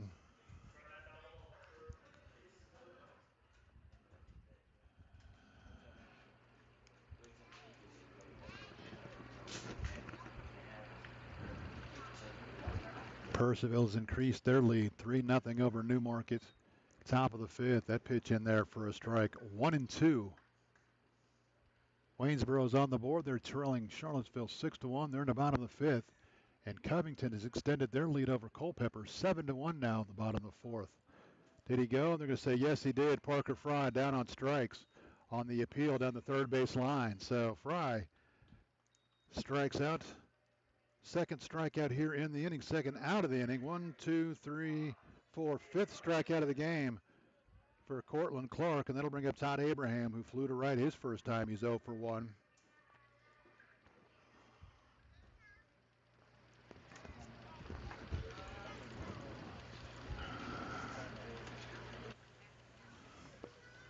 First pitch to Abraham. Slider down and away. 1-0 the count. Covington, the only other road team leading right now, and they are up big 7-1 over Culpeper at Culpeper High School. The 1-0 fouled out of play. 1-1.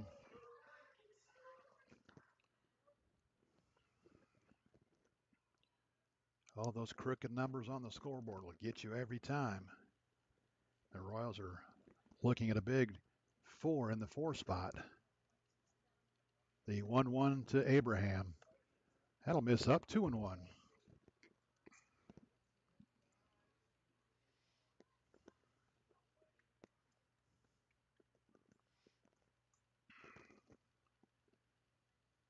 Sets the 2-1.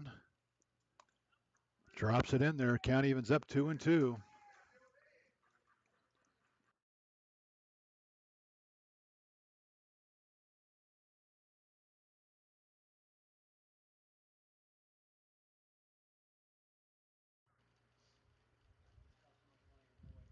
Clark's 2-2. That'll miss down and away. Count runs full 3-2.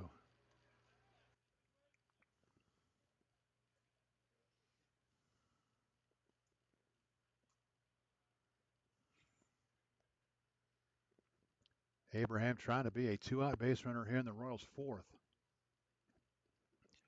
Payoff pitch. Swung on and missed. He chased ball 4. Clark strikes out the side here in the 4th. In between, gives up a solo home run to Troy Davis. The Royals are on the board, but still a lot of work to do for the Royals. A run, a hit, no errors, nobody left. Your score after 4 complete. Front Royal 5, Winchester 1. You're listening to the Winchester Royals and Valley Baseball League action.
Ian Kaiser back to the mound for the Royals, trying to keep the Front Royal Cardinals at bay.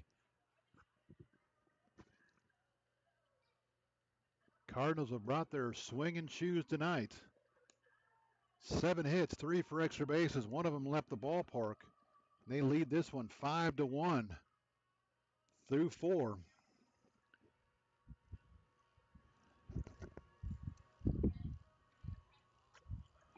Kaiser will face in the middle of the order 3, 4, 5.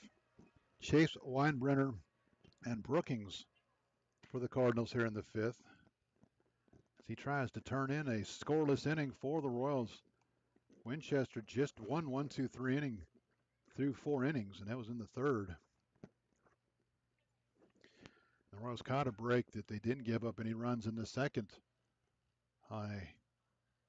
Line out double play to end the inning. Chase is 0 for 2. He's flown to right, grounded to short. First pitch from Kaiser, fouled out of play. 0-1 the count.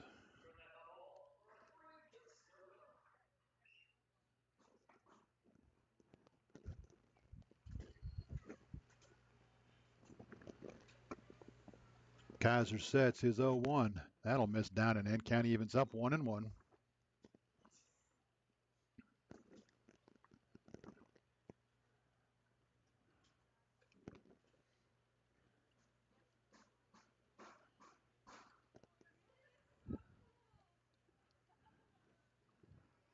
Kaiser sets his 1-1.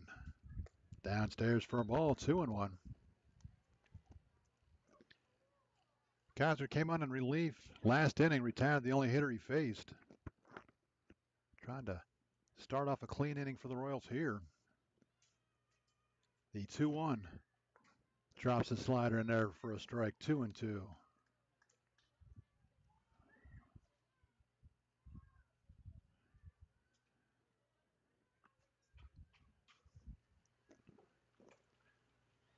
Kaiser's 2-2. Lifted toward right center field. Pitts will move over and he will make the catch in right field. So Chase got under it, flies at the right for the second time tonight. That'll bring up Dylan Weinbrenner, who homered his last time, hit a ball over the scoreboard. Made it 2-1 at the time. It's now 5-1.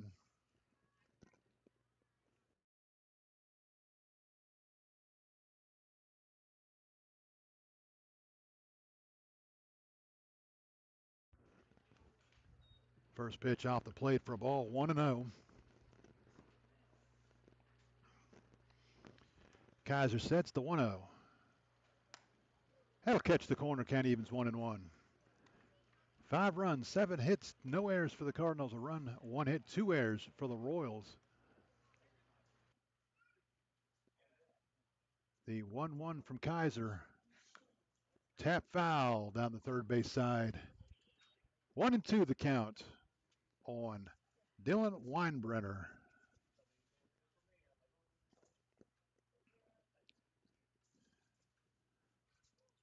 Ball and 2 strikes. Kaiser trying to hold the Royals right here, down by 4. The 1-2. Swung on and missed. Strike 3, and Weinbrenner down on strikes.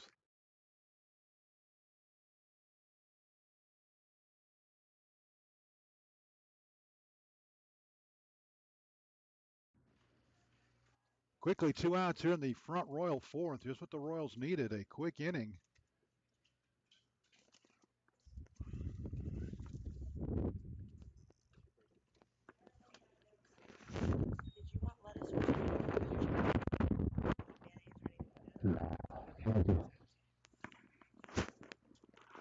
Nothing and 1 the count.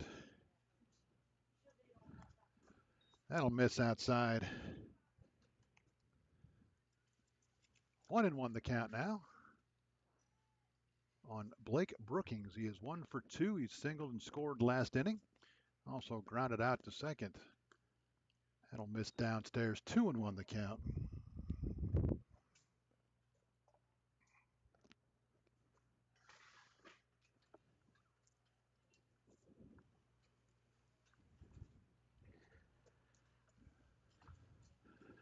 Two one check swing. It's in there for a strike. Count evens up 2-2. So far, Kaiser doing his job, keeping the Cardinals off the bases and off the scoreboard, trying to see if that offense can't get going. The 2-2. Breaking ball misses outside. Count runs full, 3-2.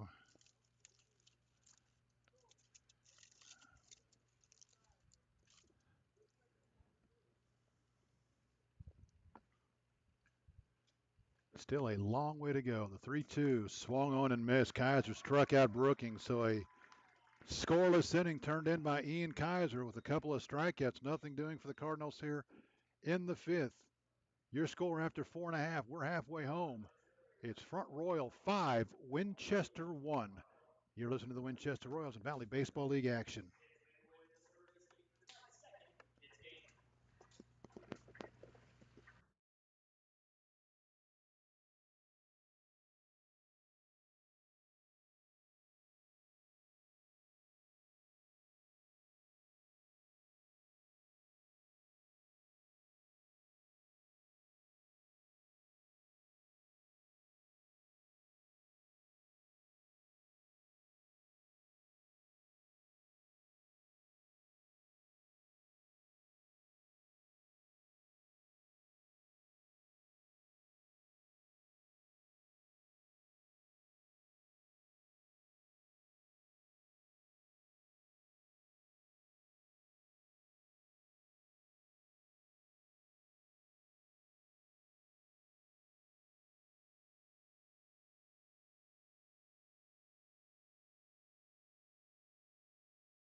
We go to the bottom of the fifth. The Front Royal Cardinals will make a pitching change. Cortland Clark's night is done, so he will not figure in the decision here tonight.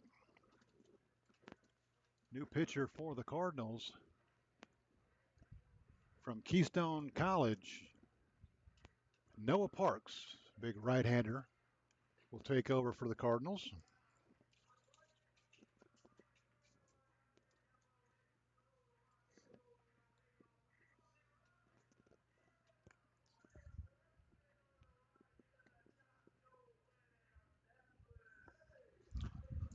Parks on the season for Front Royal, making his fourth appearance. He has 2 starts. He's worked 11 innings, allowed 4 hits, no runs. He's walked 4, struck out 9. He is 1-0 with a 0.00 earned run average. So the Cardinals got what they wanted out of Clark.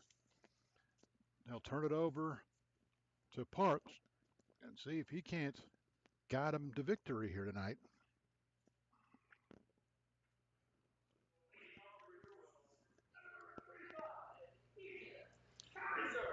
Kaiser will lead it off. Kaiser's 0 for 1. He's flared out to second base in his only plate appearance so far this evening. He is now on the mound for the Royals, left-handed hitting pitcher now.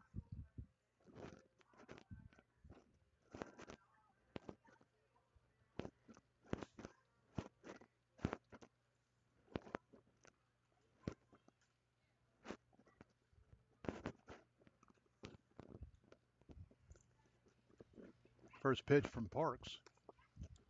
Fastball catches a corner, 0-1. And this might have been the plan for the Cardinals all along. See if Clark can't get us through 4 with a lead, and then we'll see what Parks can do for us. The 0-1 skips to the backstop. Count evens 1-1. 6, 7, 8. Kaiser, Labrusciano, and Hirsch for the Royals here in the 5th, down by 4. The 1-1. That'll miss outside. 2-1.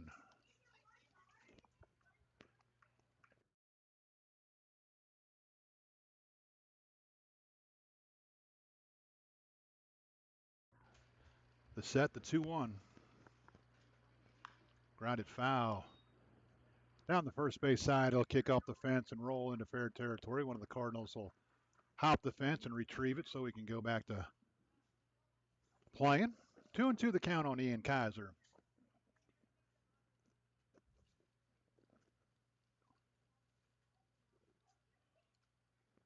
The 2-2. Chopped over the mound. Into center, almost into center field. It was a nice play by Quesada to get a glove on it. He had no play to throw him out. It took a big hop and almost skipped into center field, but Josh rather, got the glove on it and was able to glove it. But Kaiser easily beats it out for an infield single.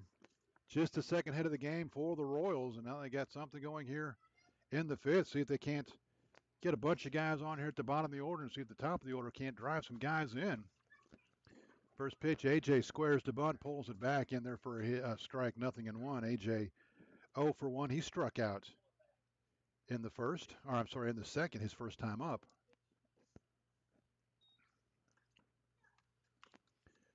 Chop to third, big high hop. He's going to have to go to first. Long throw. It's going to be scooped out by McNeely at first. And another high hopper, Malera, had to go up the ladder to get it. By the time he got down, he saw he had no chance. The runner at second. And then he threw a worm burner to first, but it got there just in time to retire Labrusciano, who is out 5-3. Kaiser at second now with 1 out for Mark Hirsch, who popped the second his first time up. He's 0 for 1.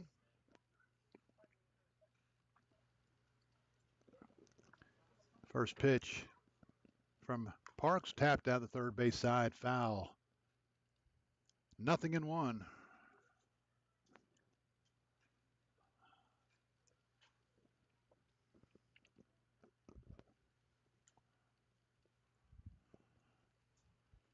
Royals could really use a base hit here to get a little bit closer. The 0-1.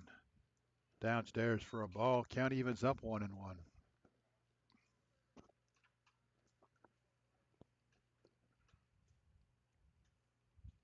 Ball to strike, 1 out. Kaiser at second after a leadoff infield single. The 1-1 from Parks. Grounded foul down the third base side. 1-2 the count.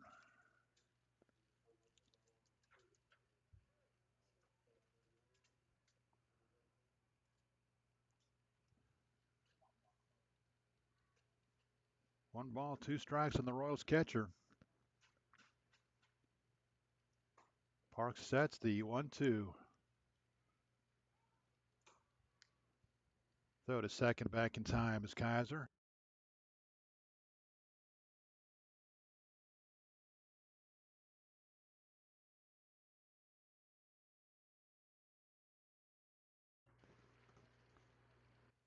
Parks sets the 1-2. Slider down and away. Count evens up 2-2. Royals would like to see their 8-9 hitters get on base any way they can.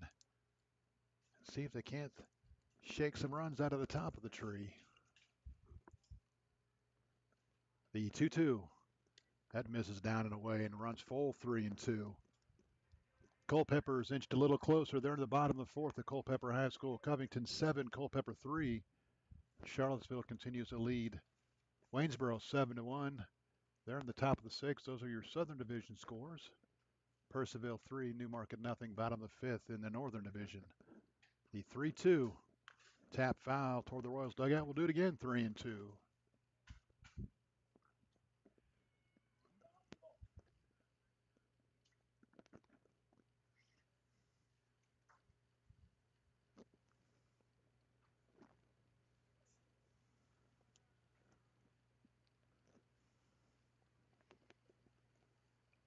Parks sets, checks the runner, the 3-2.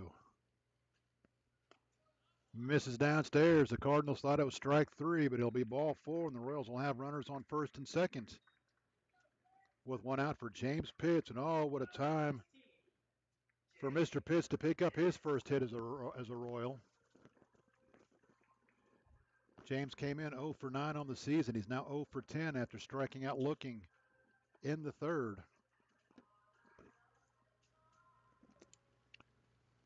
James, a big, strong young man, a lot of power in that bat, just hasn't been able to get one to fall for him. First pitch to the Royals right fielder, misses outside for a ball, 1-0.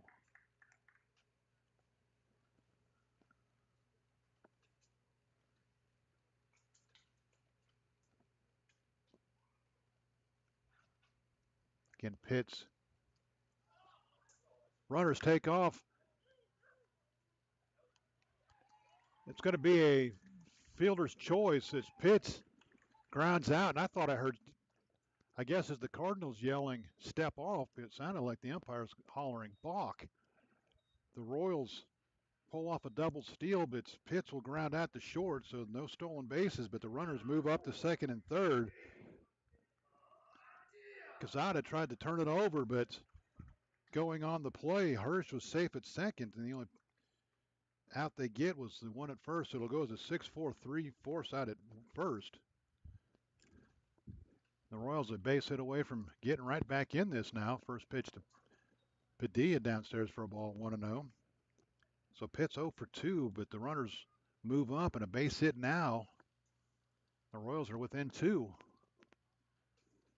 Now, this has been the problem for the Royals of late. They haven't been able to get that big 2-out hit that they need. Check swing, he went too far.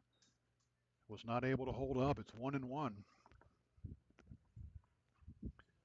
Boy, do the Royals need a big 2-out hit from somebody. Park sets, trying to shut the Royals down here in the fifth. Slider down and away, 2-1.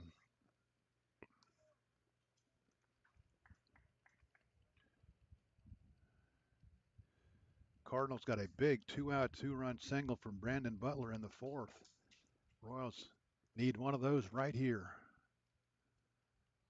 Park sets the 2-1. Fouled out of play, 2-2 the count.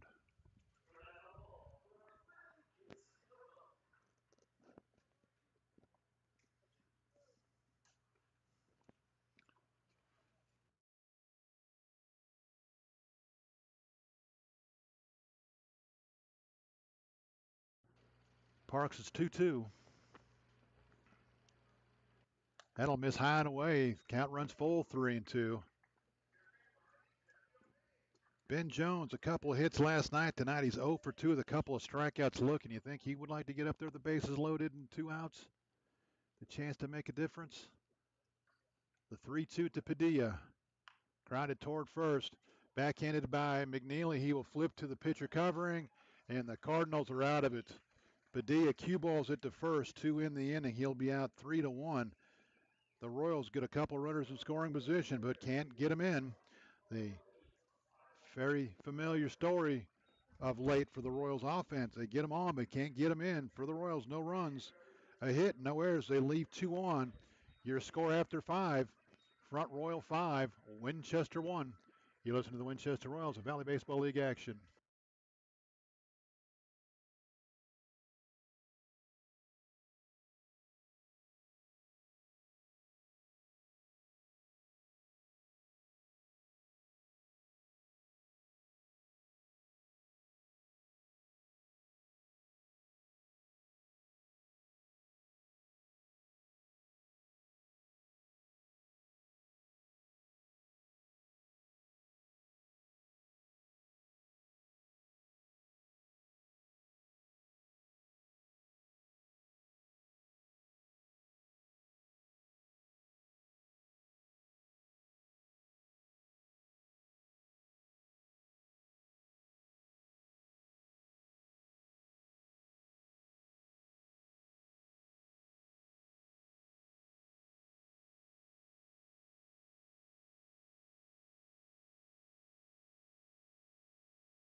Welcome back to Bridgeforth Field, Winchester, Virginia. We go to the 6th. The Cardinals, riding a 4-run 4th inning, lead this one 5-1. Ian Kaiser back to the mound for the Royals. He has retired all 4 hitters he's faced. He'll see 6, 7, 8 here for the Cardinals in the 6th. Gabe Malera, the third baseman, 1 for 2. He's flown to center, singled, and scored in the 4th.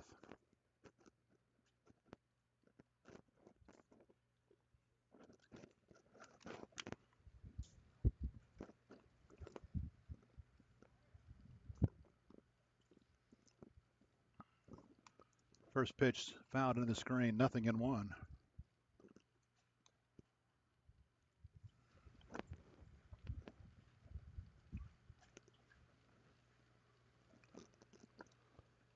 Kaiser sets his 0-1 delivery.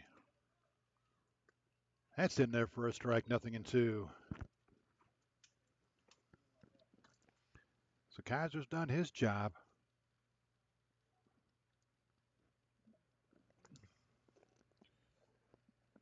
Royals got some guys on, couldn't get him in. Kaiser's 0-2 to Malera. Strike 3 called. Fastball on the outside corner. Malera down on strikes to start the Cardinals' 6th. I bring up Aiden McNelly. McNelly tripled into the 2nd. We didn't tell you about Mr. McNelly's triple. I'm going to go out on a limb and say it was probably his first triple of the season. It was his 4th extra base hit. He's got a couple of doubles and a home run to go with his 1 triple now. Swung on and missed, 0-1 the count on the front Royal first baseman, Aiden McNelly.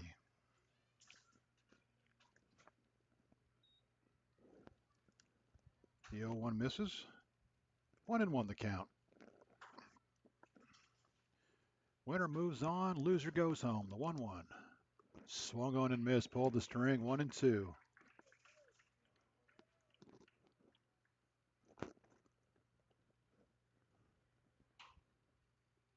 Kaiser sets. It's 1-2. Swung on and missed. He threw a fastball by him. And Kaiser, don't look now, but Ian Kaiser has struck out the last 4 hitters he's faced. And he's retired all 6 that he has faced. Bringing to the plate Isaiah Frost. Frost 1 for 1 with an RBI single and runs scored. He's also stolen a base.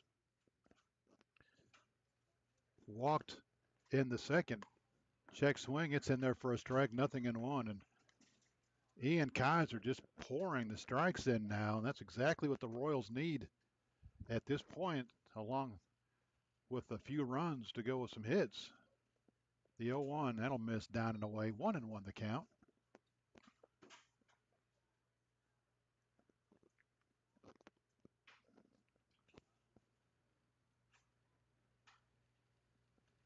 The 1-1.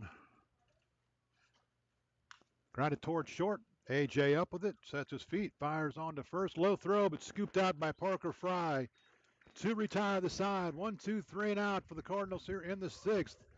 Your score after 5.5 remains. Front Royal 5, Winchester 1. You're listening to the Winchester Royals and Valley Baseball League action.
Welcome back to Bridgeforth Field. Mark's on the call for tonight's game between the Royals and the Cardinals. Playoff game number 1 for the 2025 Valley Baseball League season. Winner go home.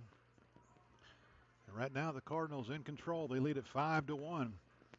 As we head to the bottom of the 6th, Noah Parks back to the mound for Front Royal. He'll face 2, 3, 4 for the Royals here in the 6th.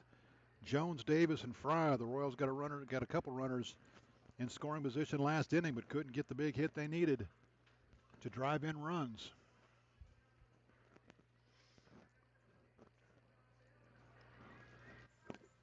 Jones 0 for 2. You know, he'd like to get up there with some guys on base.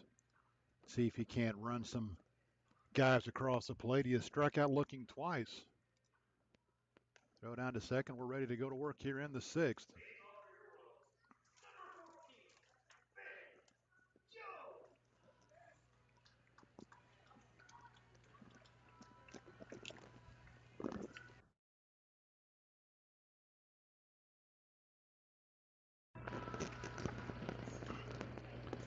Jones trying to get the Royals going here in the 6th. They're down 5-1. They've been out hit 7-2. They've committed the only 2 errors of the game. Park sets his first pitch to Jones. Upstairs for a ball, 1-0. Parks on for his second inning of work. Came on in relief last inning. Gave up an infield hit and a walk, but was able to work around him. Flare towed left. Should be easy for Brookings. He threw his hands up like he couldn't see it right away, but able to track it down. And Jones quickly gone here in the 6th. Brings up Troy Davis. Davis, the only offense for the Royals so far tonight. A solo home run in the 4th. 1 for 1. He's also been hit by a pitch, stolen a base. He's driven in and scored the only run. First pitch to Davis. In there for a strike. 0-1. Royals going to have to find the offensive shoes real quick as we start the creep toward the back third of the game, the 0-1. Grounded right back up the middle of the center field for a base hit. Davis has his second hit of the night. He's on base for the third time. And oh boy, would this crowd like to see Parker Fry lose one. Fry 0 for 2. He was robbed of an RBI single in the first by a nice play in left field by Blake Brookings. He's also struck out 0 for 2 as he hits with an out and a runner at first here. Left-handed hitting Parker Fry.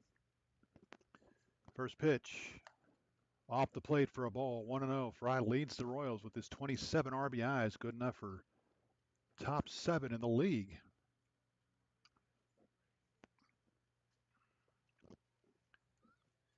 The 1-0 to Fry. Runner off of the pitch. The throw down to second is going to be in time. And the Royals are thrown out stealing again. First Padilla, now Davis.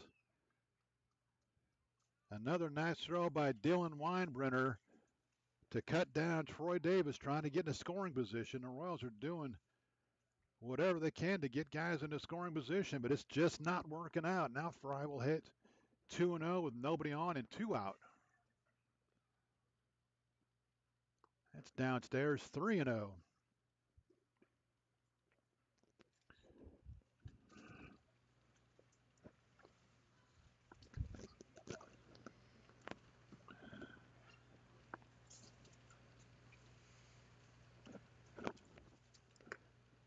And Parks will miss with 4 straight. So after the base hit from Troy Davis, he walks Fry on 4 straight, but in between, Davis thrown out trying to steal.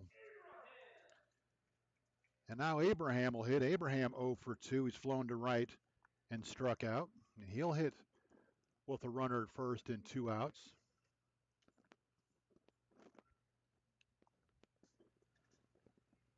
Swung on and missed, nothing in 1.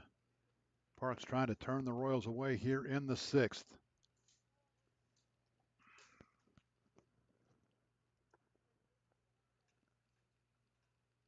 Parks sets the 0-1.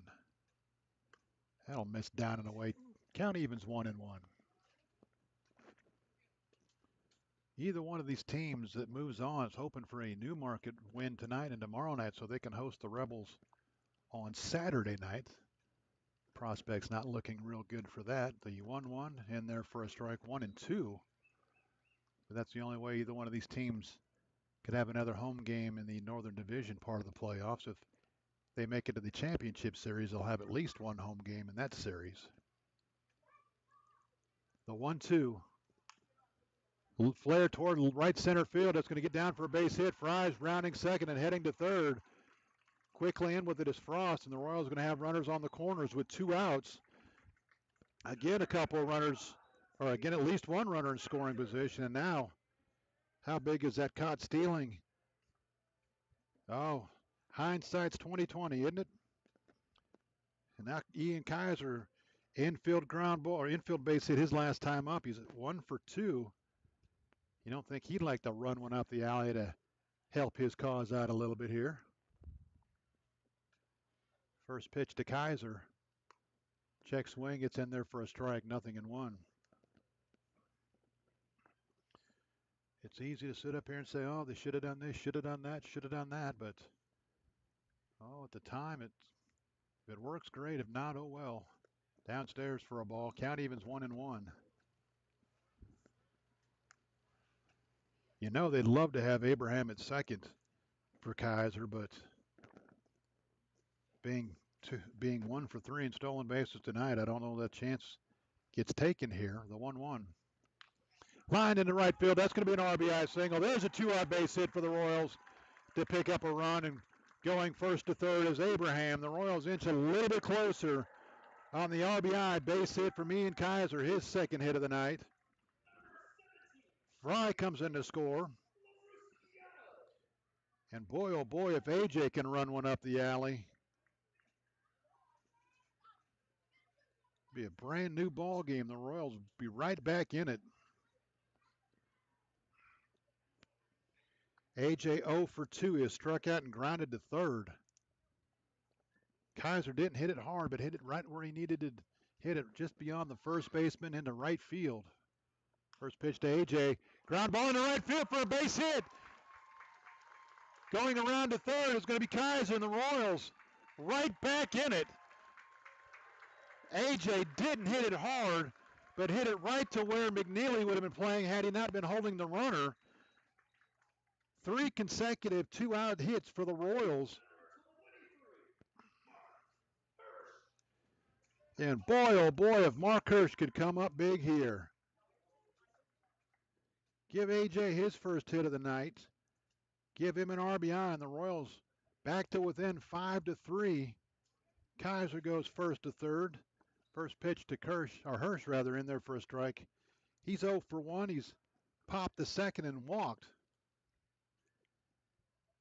A.J. just 1 for 2 in stolen bases on the season. Probably not a situation where you run him here. The 0-1 to Hirsch. Downstairs for a ball, 1-1.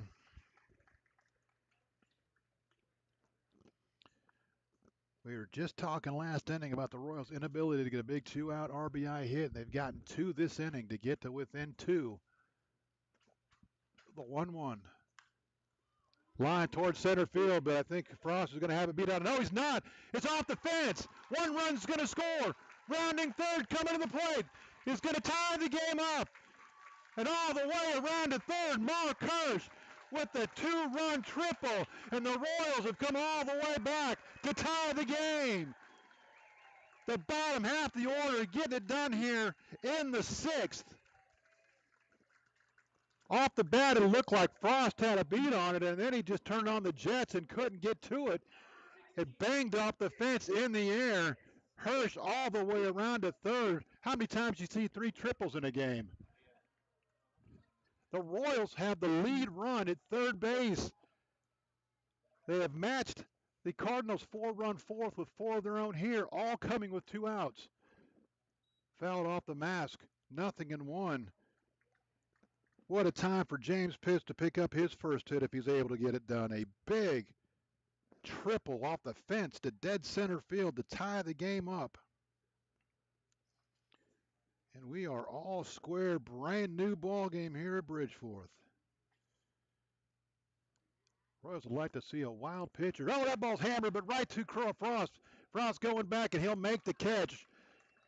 Pitts hit it right on the screws, but right to the center fielder, who had to go back a few steps and make the catch. But listen to this crowd. They appreciate the effort. The Royals have tied it up with 4 runs here in the 6th. You're listening to the Winchester Royals. We go to the 7th. It's 5-5 Royals and Cardinals. Game 1 of the Valley Baseball League playoffs.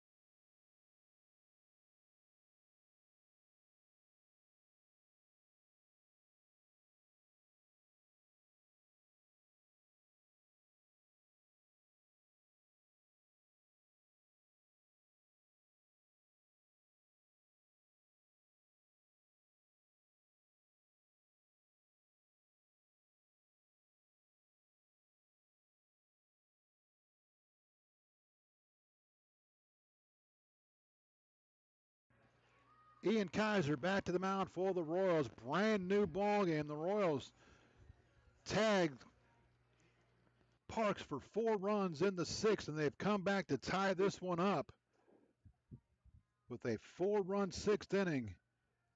Just when you thought the Royals were dead and gone, they put together a huge 2-out rally. We had just talked about how they hadn't been getting the 2-out hits lately that they need. And I'll be a son of a gun if they didn't get 4 that inning. Abraham picked up a single to push Fry to third. Kaiser followed with an RBI single. A.J. Labrusciano with an RBI single. And then Mark Hirsch with a 2-run triple off the fence in dead center field to tie the game. We are 5-5 going to the top of the 7th. Ian Kaiser Back to the mound for the Royals with new life. He'll face 9-1-2 for the Cardinals here in the 7th. And boy, oh boy, if you could use Kaiser to stay in cruise control here. He's retired all 7 he's faced, including 4 strikeouts. Quezada will lead it off. He's 0 for 2. He's lined to short and grounded to first. That's what this crowd was looking for, something to get pumped about. And I tell you what, Hurst didn't miss getting that thing out of here by much. First pitch to Quezada. In there for a strike, 0-1.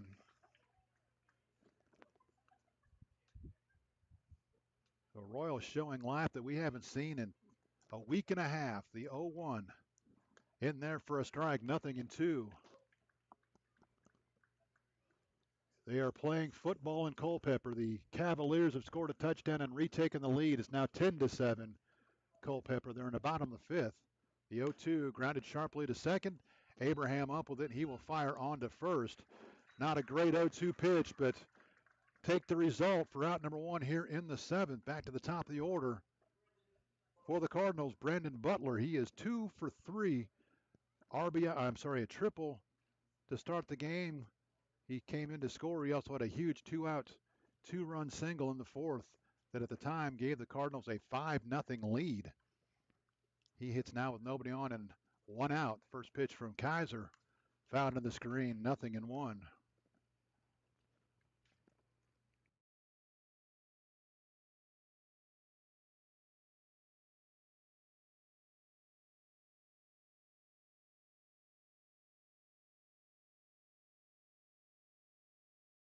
The 0-1 misses downstairs for a ball, 1-1.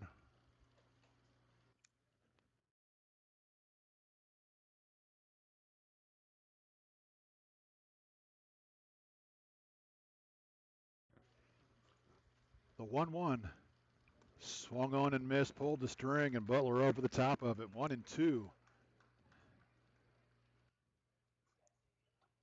That is exactly what the doctor ordered. Now, the next prescription, a 1-2-3 inning, get those hitters back in their hit and see if they can't get you the lead. Top of the order coming up for the Royals in the 7th.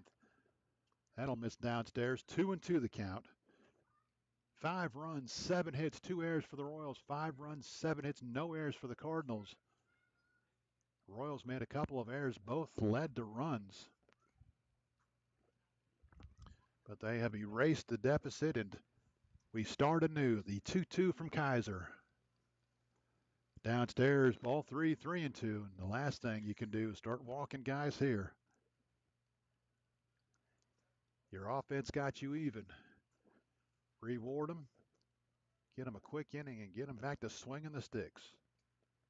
Kaiser's payoff pitch. Lifted toward right center field.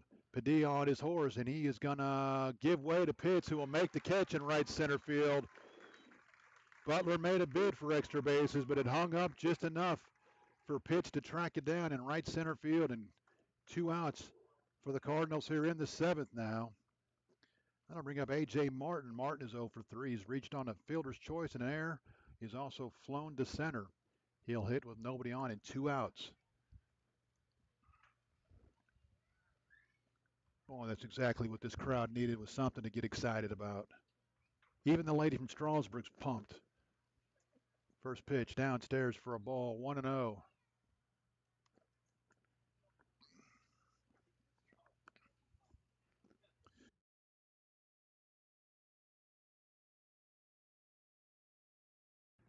The 1-0 fouled out of play. Count evens up 1-1.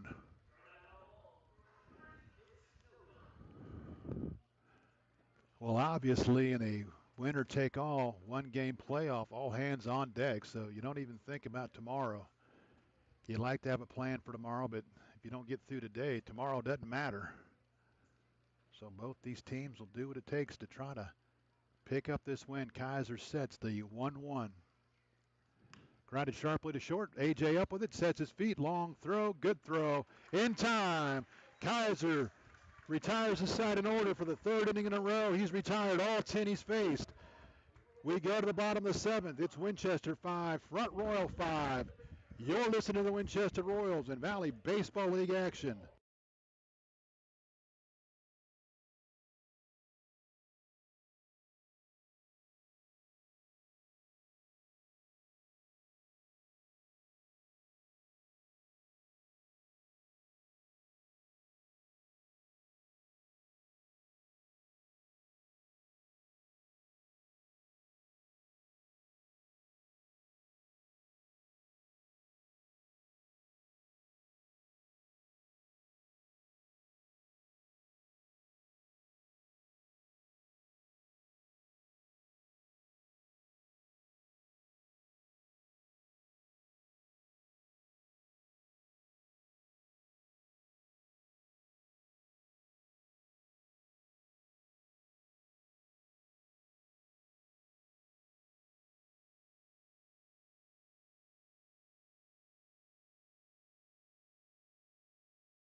We go to the bottom of the seventh. Royals with their first opportunity since early in the game to take the lead.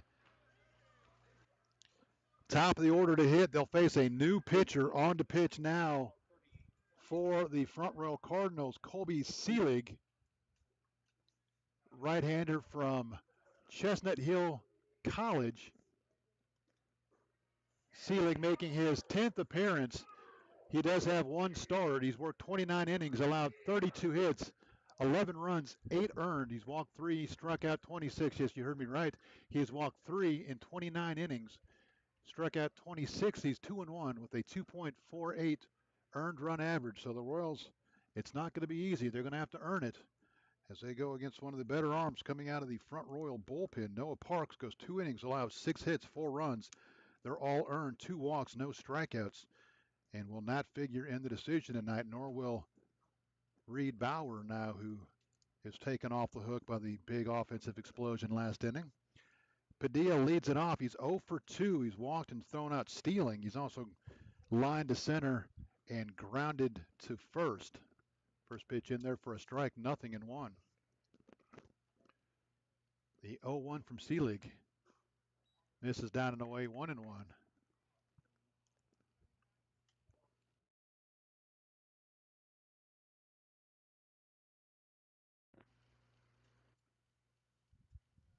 Selig's 1-1 to Padilla. Lifted toward right center or left center field. Should be easy for Frost, and he will camp under it in the left center field alley for out number 1 here in the 7th. That'll bring up Ben Jones. Jones 0 for 3, struck out looking twice. He's also flown to left. Been one of the hotter hitters for the Royals since coming to town, but not able to pick up a hit here yet tonight. You know, he'd like to get into scoring position for the middle of the order with 1 out here in the 7th. First pitch off the plate for a ball, 1-0.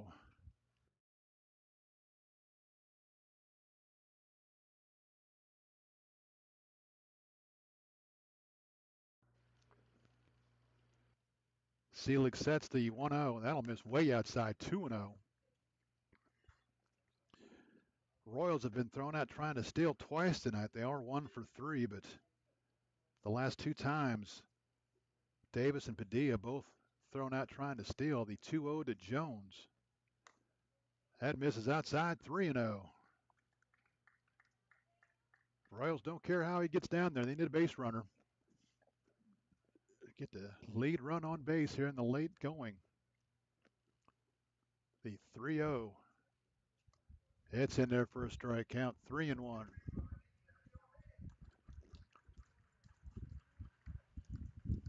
Again, Culpepper with the mid-game touchdown to take the lead. Percival kicked the extra point. They lead Newmarket 7-0. They're in the bottom of the 7th as Jones takes that off the plate. Ball 4.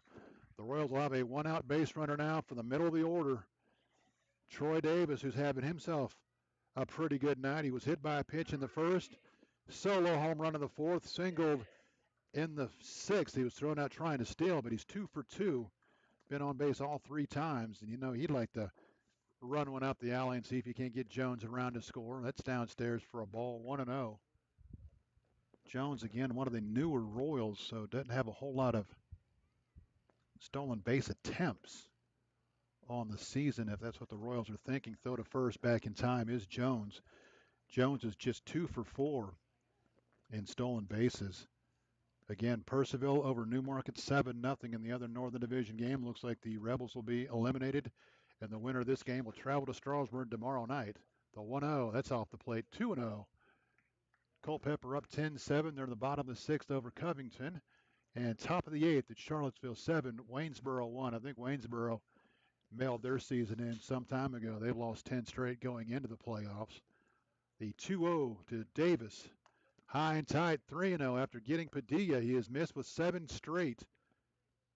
And the Royals would love to get the lead run in scoring position for Parker Fry and Todd Abraham. The 3-0, that's in there for a strike, 3-1. And I apologize, it wasn't 7 straight. He did throw a strike to Jones. The 3-0 pitch to Jones was also a strike, so Now 3-1 to Davis. Upstairs, oh, they called it a strike. It was a borderline strike. I think Troy thought it was upstairs. As he turns to ask the umpire a question, got the affirmative head shake.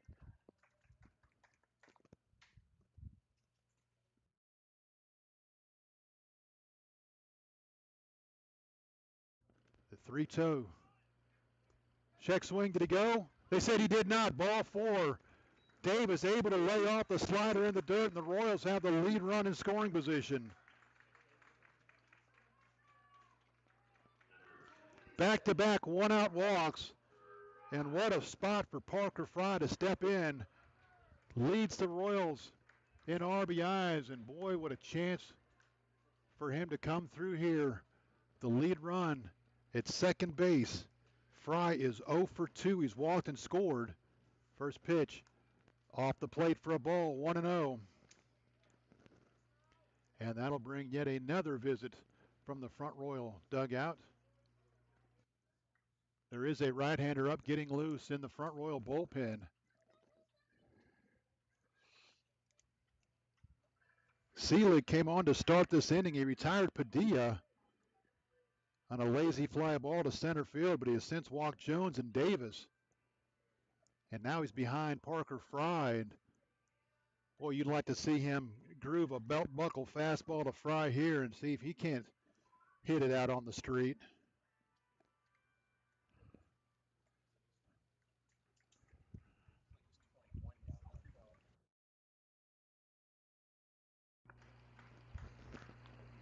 Being told the right-hander warming up for the Cardinals is Liam Powell, another Keystone College product, getting loose in the bullpen.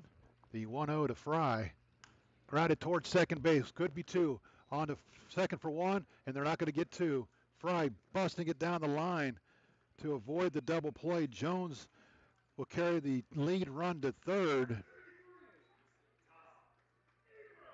Davis forced out at second, 4-6.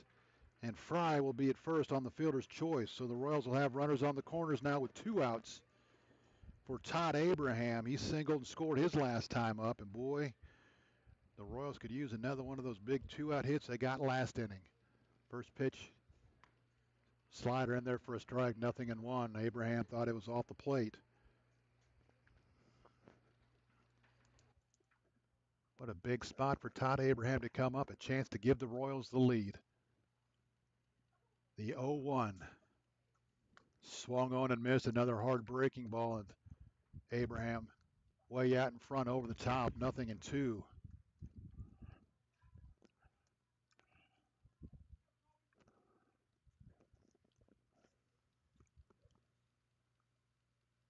Seelig sets the 0-2. Fry takes off, swung on and missed, so Fry down on 3 pitches. So after back-to-back one-out walks, he gets Fry to hit into a fielder's choice, and it strikes Abraham out on 3 pitches. The Royals threaten, but come up empty here in the 7th. No runs, no hits, no errors. They'll leave 2 on. Your score after 7, Winchester 5, Front Royal 5. You're listening to the Valley Baseball League playoffs, round 1. We go to the 8th, tied 5-5.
We go to the 8th.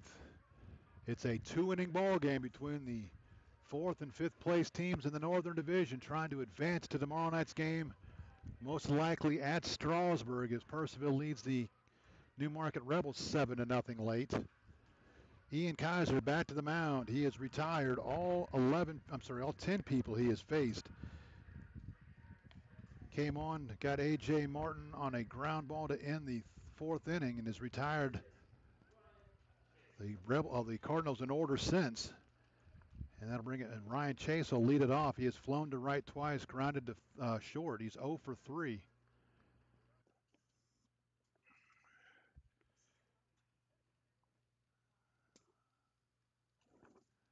First pitch, lifted deep to left field, going back onto this Davis. Davis is going to take a look, and it is gone. And Ryan Chase hot dogging it as he flips his bat.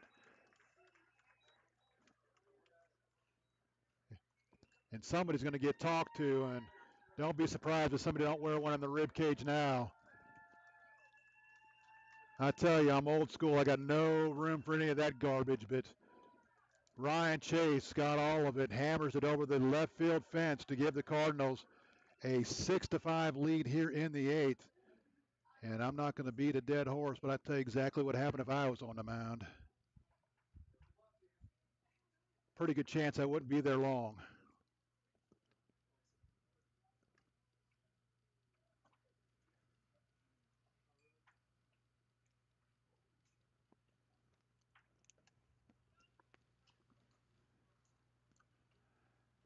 Give you a real quick opinion of my thoughts on that bat flip crap.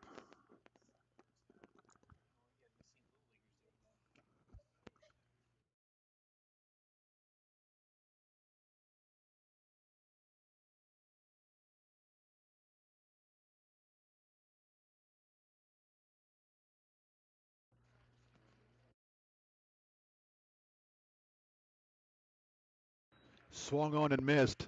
Count evens up 1-1. Dylan Weinbrenner hit the home run in the 4th that gave the Cardinals the lead at the time. They have now retaken the lead 6-5. Swung on and missed. 1-2. Big home run from Ryan Chase here in the 8th has given the Cardinals the lead right back. The first base runner to reach against Kaiser here since coming on in relief. The 1-2. Swung on and missed, and Weinbrenner down on strikes. First out here in the 8th. And that'll bring up Blake Brookins.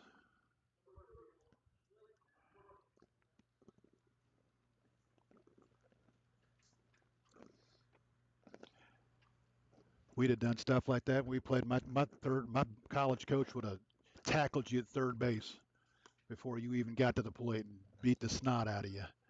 Pitch off the plate for a ball, 1-0.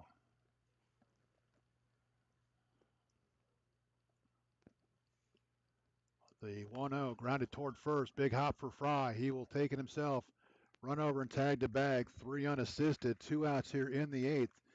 Royals, again, with work to do. They had their chances to take the lead. Couldn't get the big hit to take the lead. They got the great hits to tie it up. But now they face a at least one run deficit heading to the bottom of the 8th. Depending on what Malera does here, he's 1 for 3. He scored in the 4th. That's inside. Breaking ball misses. And no intent there. There's no way he's going to hit anybody with an off-speed breaking ball. I promise you that. Kaiser sets the 1-0. Fastball in there for a strike. Count evens up 1-1. 6, 7, 8 to hit for the Royals in the 8th. The 1-1. That's in there for a strike, 1-2. So Kaiser rebounding from the leadoff home run to try to get the Royals back to swinging it down by a run. The 1-2. Strike 3 called, and he knew it. Malera just took his bat and started heading toward the dugout. Kaiser strikes out 2 of 3 here in the inning, but the leadoff home run off the bat of Ryan Chase has given the Cardinals the lead. We go to the bottom of the 8th. It is Front Royal 6, Winchester 5. You're listening to the Winchester Royals and Valley Baseball League action.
Kobe Seelig back to the mound for the Front Royal Cardinals. All of a sudden becomes the pitcher of record.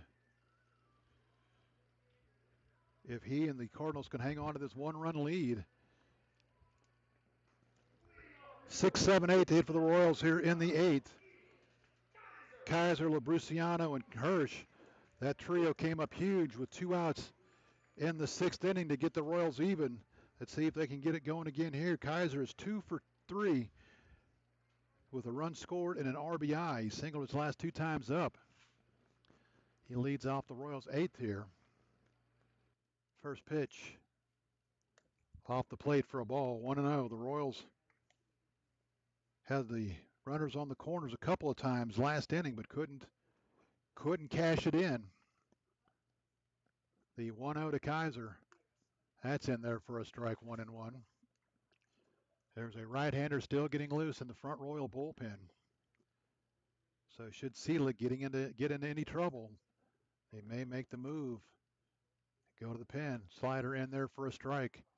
1-2. Good hard breaking ball there. Kaiser thought it was going to stay outside. It broke back across the plate for a 1-2 count here with nobody out. And the Royals 8th. The 1-2.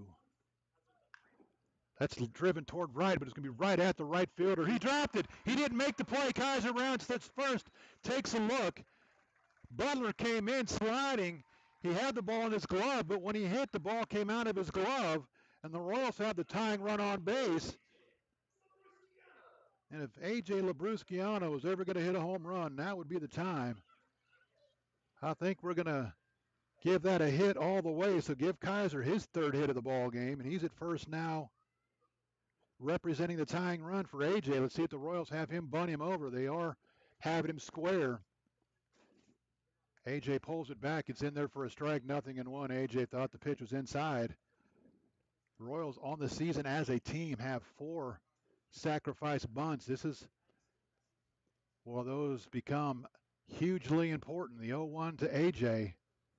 He pops it up. It's going to be a foul ball. Now 0-2, and again, a Royals hitter inability to get the bunt down in a key situation. Let's see if they leave it on 0-2. Just 4 sacrifices through 40 games for the Royals. They still have him squared to bunt. He squares. He drops it down. He does a perfect bunt. That time he got it down, and A.J. gets the job done. 0-2.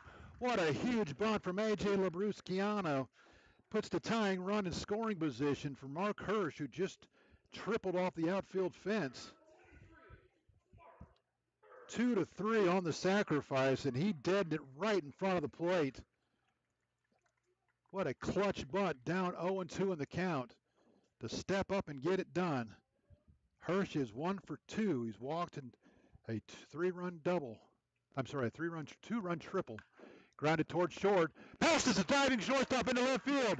They're going to send the runner heading on home. Here comes the throw. The play at the plate is going to be not in time. The Royals are tied it once again. Mark Hirsch again comes through. A one-out RBI single, and we are 6-6. The Royals have the lead run on base now for James Pitts, who scorched one his last time up, but right to the center fielder. James has had some bad luck swinging the bat this year. He is bound to find a gap sooner or later. He's only struck out once all season, but he's hit line drives all over the ballpark. Just nothing to show for it. What a big hit from Mark Hirsch. The Royals did not hold Kaiser at second. They sent him in with a tying run, swung on and missed, 0-1. Pitts then back to the top of the order for the Royals.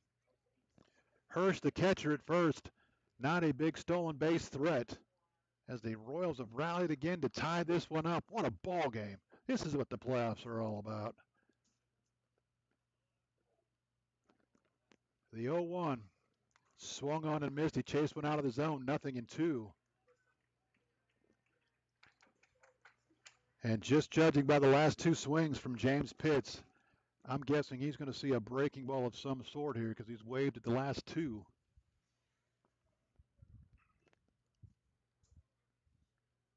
Seelig sets the 0-2. Throw to first. Back in time is Hirsch. He kind of had him leaning the wrong way, like he had some ideas of stealing second. I don't think they send him 0-2 here. You certainly don't want to strike him out and throw him out. The only thing that does for you is he has Padilla leading off the ninth. The 0-2 down in the dirt. Nice job by Weinbrenner to keep that from going to the backstop and keeping the tying, or the lead run rather, at first base. This Royals offense, which did nothing through 4 innings, has been huge, especially the bottom of the order the last 2 times through. Seelig sets the 1-2. Fouled into the screen. We'll do it again, 1-2, and there's that fastball that I didn't think he would get. He fouled it into the screen. The Royals 6, 7, 8, 9 hitters the last 3 times up.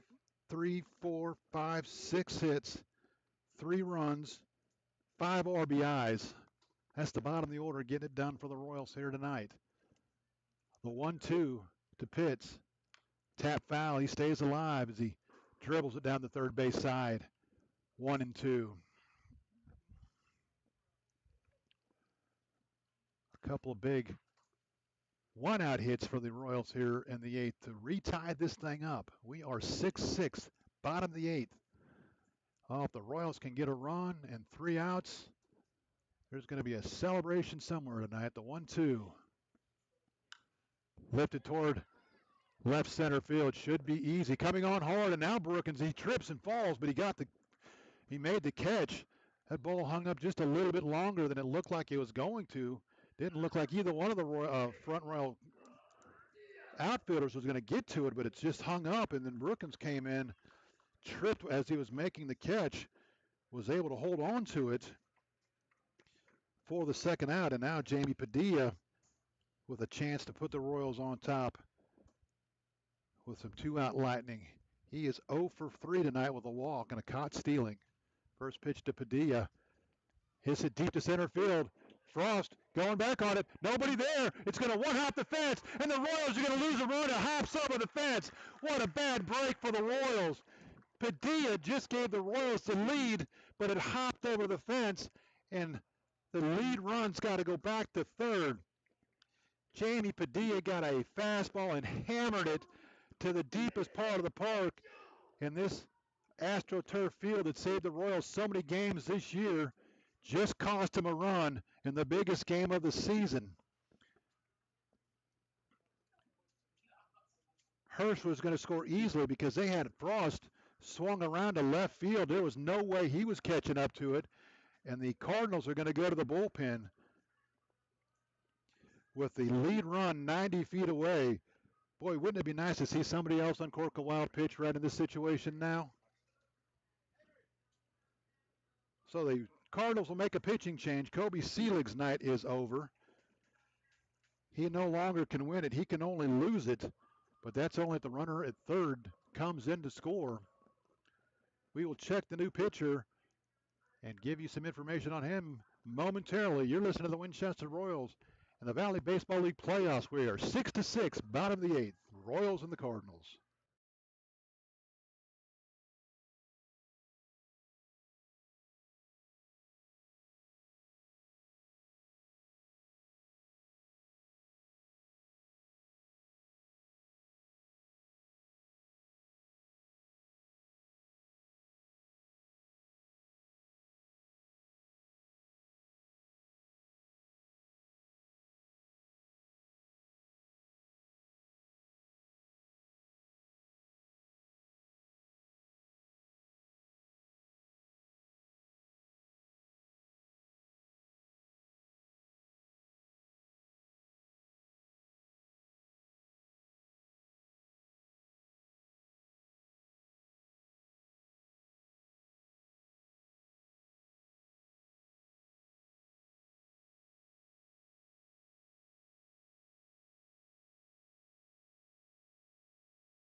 New pitcher for the Front Royal Cardinals, right-hander from Keystone College, Liam Powell, on in relief of Colby Seelig.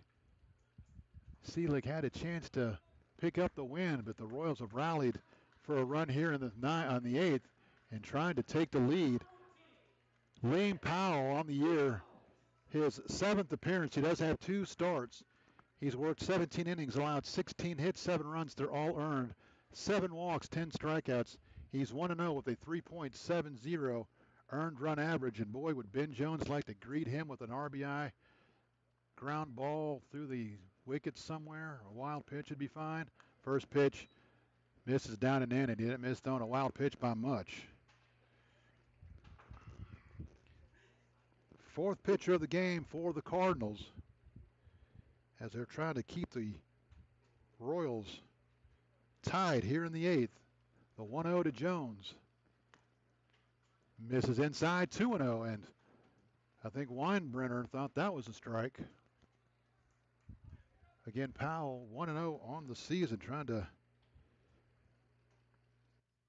shut the Royals down here and maybe pick up the win with a run in the 9th. The 2-0 to Jones. That's in there for a strike, 2-1.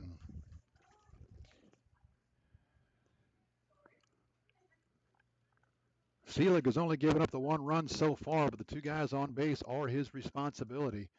Jones trying to cash those in right here. The 2-1. Popped it up, but that's going to be out of play. 2-2 the count. Jones kicking himself as he fouls the fastball out of play. 2 balls, 2 strikes, 2 outs. Lead run 90 feet away. Royals trying to grab the lead here before trying to close it out in the 9th. Powell sets. The 2-2. Fouled into the screen. We'll do it again, 2-2. 6 runs, 10 hits, 2 errors for the Royals. 6 runs, 8 hits, no errors for the Cardinals. Remember, the Cardinals at one time out-hit the Royals 7-1. The Royals have since out-hit them 9-1. And have retied this game up here in the 8th. Powell sets the 2-2. Tap towards second base. It's going to be a tough play, but he dropped it, and the Royals are going to take the lead. Another run coming in. He's safe. The Royals are taking a lead on an error by A.J. Martin. A.J. Martin had the play, went to flip it to first. He dropped the baseball. Running all the way was Jamie Padilla, and the Royals have a 2-run lead on the first error of the game by the Front Royal Cardinals. Oh my goodness, the Cardinals should have been out of the inning. Now the Royals are 3 outs away from making a trip to Strasburg tomorrow night. What a huge error by the Royals second baseman. First pitch in there for a strike, 0-1. Troy Davis, he's been on base all 4 times. He's been hit by a pitch. He's walked. He's solo home run and a single. 2 for 2, a walk and a hit batter. The 0-1 to Davis. That'll miss downstairs. 1-1. No RBIs for Jones, but I don't think he really cares right now as he was busting it all the way down the line. and it was going to be a bang-bang play, but Martin had him. All he had to do was flip it to first, and he just dropped the ball. Slider in there for a strike, 1-2. All three of those runs will be charged to Seelig. Two of them will be unearned, but the Royals don't care. Earned or unearned, they don't. It's on the board, and that's all that matters right now. Strike three called. Davis down on strikes, but a huge error to extend the inning, and the Winchester Royals are 3 outs away from advancing. For the Royals in the eighth, 3 runs on on 3 hits rather, a huge error, and they will leave they'll leave 1 on base as Padilla scored the second run. The Royals have an insurance run as we go to the ninth. It is now Winchester 8, Front Royals 6. We'll have a new pitcher. He'll come in and try to close it out. You're listening to the Winchester Royals in Valley Baseball League action. It's a good thing we're not going to play anymore at home. I'm not going to have any voice left.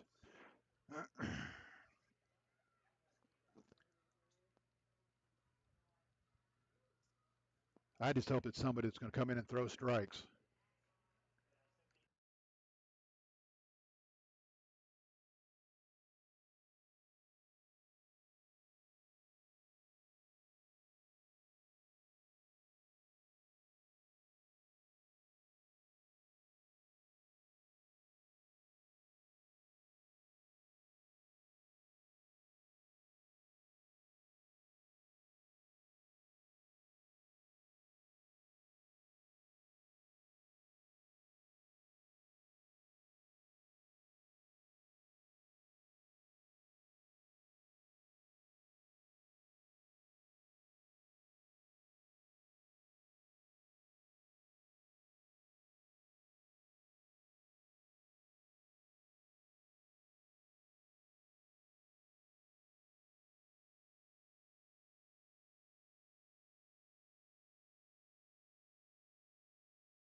Michael Rollins will come on to try to close the door for the Winchester Royals. Rollins, the right-hander from Lynchburg College.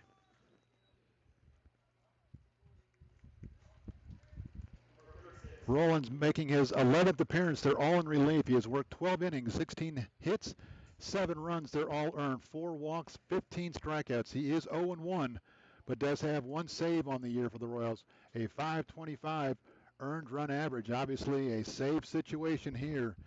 If he can close it out, he'll face 7, 8, 9. McNeely, Frost, and Quesada. First pitch off the plate for a ball, 1-0. McNeely, a triple in the second. He's since struck out twice, 1 for 3. The 1-0. Swung on and missed. Good breaking ball to even the count, 1-1.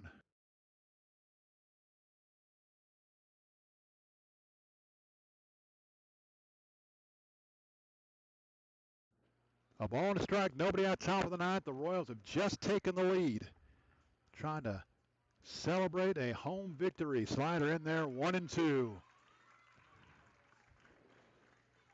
Still owe you Ian Kaiser stats, and what a job by Ian Kaiser in relief. And by the way, should the Cardinals tie this one up, the Royals have lost their designated hitter now. The 1-2 just misses outside. Everybody wearing the camouflage jerseys thought it was strike 3. Count evens up 2-2. Kaiser now stands to be the winner. 4 in the 3rd inning. The 2-2 from Rollins. Fouled out of play. We'll do it again, 2-2. Kaiser, 1 hit, 1 run. The only hit he gave up was that home run off the bat of Ryan Chase. No walks, 6 strikeouts. That huge number right there, no walks in relief for the Royals. A big number. The 2-2 from Rollins. Slider down and away. Count runs full, 3-2. The last thing you want to do is come on and start walking, guys, especially with just a 2-run lead. Trying to close it out for Ian Kaiser. Kaiser looking for his 3rd win of the season. The 3-2. Swung on and missed. He threw a fastball by McNeely down on strikes. One out here in the ninth for Isaiah Frost. Frost walked in the second. RBI single in the fourth. Grounded out in the sixth. He's 1 for 2 with a run scored and an RBI.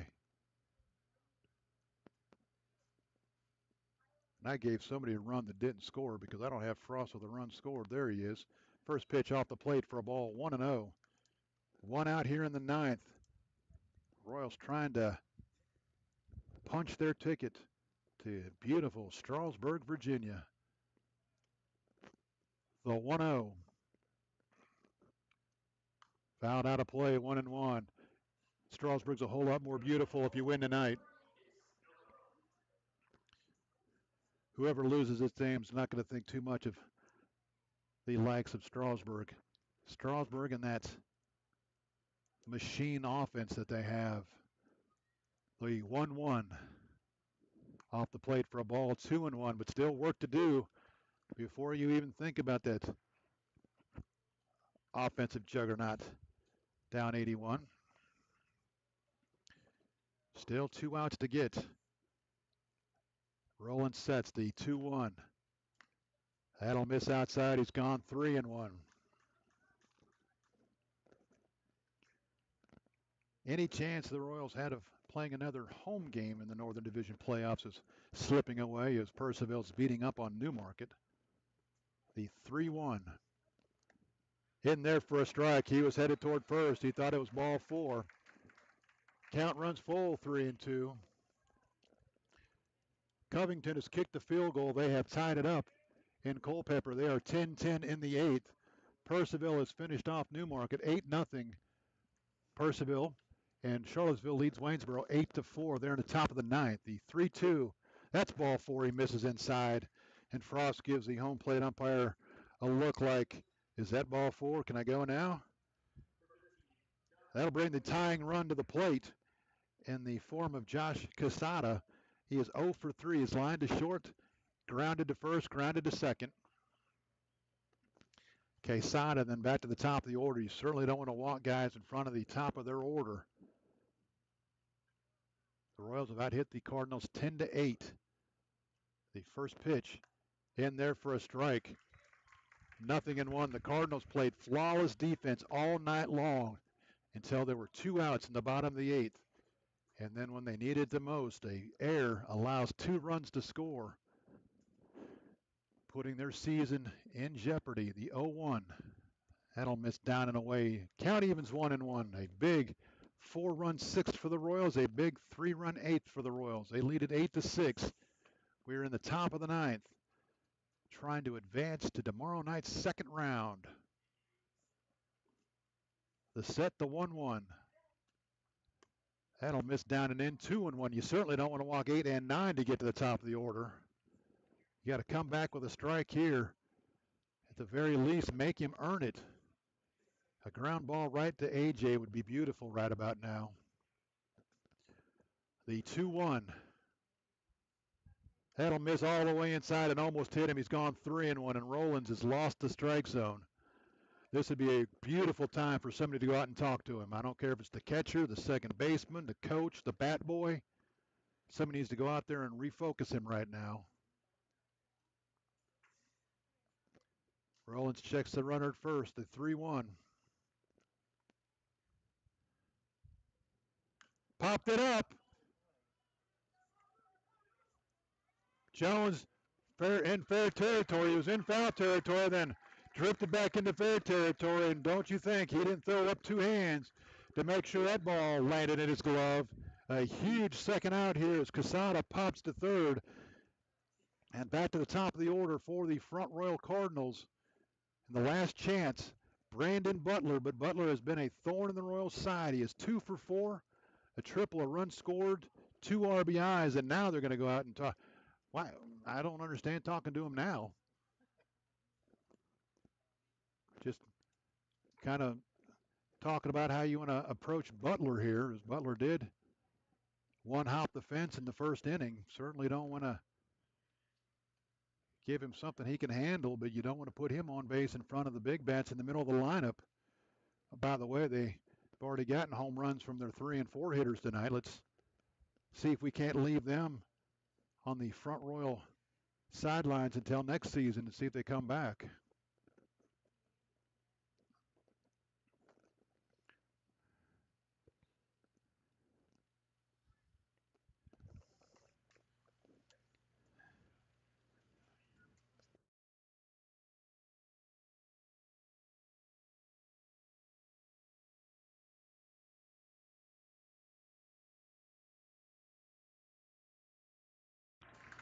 Meeting on the mound is over. Michael Rowlands trying to lock up for the Royals.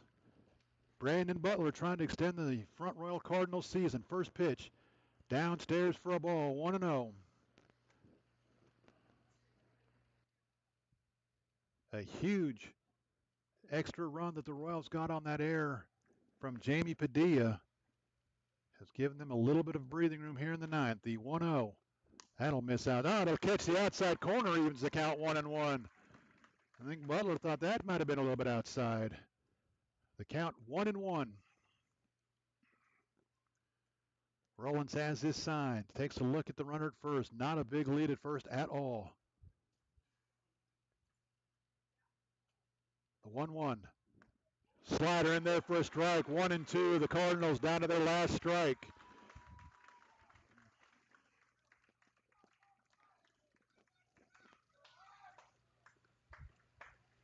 Still a very large crowd getting into it now, trying to urge Michael Rowlands on to the second round of the playoffs. The 1-2. Grounded toward third. It's going to be a foul ball backhanded by Ben Jones, and probably a good thing, as that was going to be a monster throw for Jones. And don't think he's got the arm for it, but I think I'd rather just see a nice big casual hop that he can throw across the diamond. Once again, the crowd getting into it. 1-2, 2 outs, bottom or top of the ninth. Rowlands sets, checks the runner. The 1-2. Line toward right field, coming on his Pitts. James Pitts with the catch. The Winchester Royals have knocked off the Front Royal Cardinals by the final score of 8-6 and will advance to tomorrow night's second round game at Strasburg. For the Cardinals here in the ninth, no runs on no hits.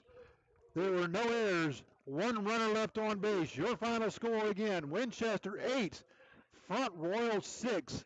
For the Royals, 8 runs on 10 hits. They commit 2 errors. For the Cardinals, 6 runs on 8 hits.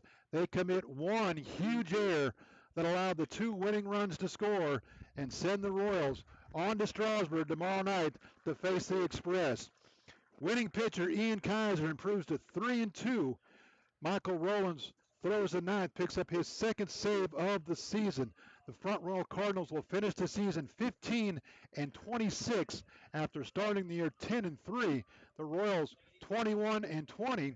More importantly, 1-0 in the playoffs, and they will head to Strasburg to take on the Express tomorrow night. For the Front Royal Cardinals offensively, Brandon Butler 2 for 5. Triple run scored in the first. He drove in 2 in the fourth with a 2 runs, 2 hits, a run, 2 RBIs. Ryan Chase, a big solo home run in the 8th that gave the Cardinals a 6-5 lead at the time. Dylan Weinbrenner, a solo home run in the 4th that at the time gave the Cardinals a 2-1 lead. Also, they had 6 hits from other guys in the lineup. Again, the Royals win at 8-6. For the Winchester Royals, 8 runs on 10 hits. An offensive explosion after the Royals' offense has been asleep for the last several games. And lo and behold, look at where it came from. The 6, 7, 8, 9 hitters for the 6, 7, 8 hitters for the Royals. Kaiser, Labrusciano, and Hirsch combined for 6 hits, 3 runs, 5 RBIs. Ian Kaiser, 3 for 4, 2 runs, and RBI. AJ, 1 for 3, a huge sacrifice bunt in the 8th that allowed the tying run to get into scoring position that Mark Hirsch drove in moments later. He had the big sacrifice, but he scored a run, also drove in a run. Mark Hirsch, the two big hits, the two-run triple to tie the game in the sixth, and the RBI single in the eighth that at the time tied the game again. So two huge hits for the Royals catcher tonight as he finishes with 2 hits, 3 RBIs. Again, the Royals advance to take on Strasburg tomorrow night. This could very well be our last broadcast of the season, depending on how the Royals do. The Royals will have to win at Strasburg and then likely at either Woodstock or Purcellville and qualify for the championship series against the champion out of the Southern Division. So a lot of work for the Royals to do before they even consider playing at home again. First things first, they are on the road tomorrow night to take on the Northern Division regular season champion Strasburg Express. If this is the last time we talk to you, thank you for listening all season long. Hope you've enjoyed the broadcast. Please, on our Facebook pages, we have a couple of Facebook pages up. Send your comments, let us know what you think, and hopefully if we don't get to talk to you again this year, we'll see you next year and maybe get to see you and talk to you again next year. We do appreciate all the nice comments that do come in regularly on the season for our broadcast. But again, the Royals hoping to be at home one more time, but it would be in the championship series against the Southern Division champion, as they cannot host another game in the Northern Division playoffs, as both teams remaining, if they were to win tomorrow, both teams remaining are a higher seed than the Royals. So the Royals will close it out in the Northern Division playoffs and hope for the best to get to the championship series. If that is indeed it for us, we appreciate it. We will talk to you next season. Mark Sawyer saying good night from the ballpark. Again, the final score, the Royals in comeback fashion win the game by the final score of 8-6, knocking off the Front Royal Cardinals and ending the Cardinals season. The Royals live to play one more night, and it's going to be a tough one as they will play at number 1 Strasburg tomorrow night. Mark Sawyer saying good night from the ballpark. Hope you've enjoyed it. We'll talk to you next year, if not sooner. And again, before you go to bed tonight, call your parents, tell them you love them, and we will talk to you hopefully in a few days for the championship series. Good night, everybody.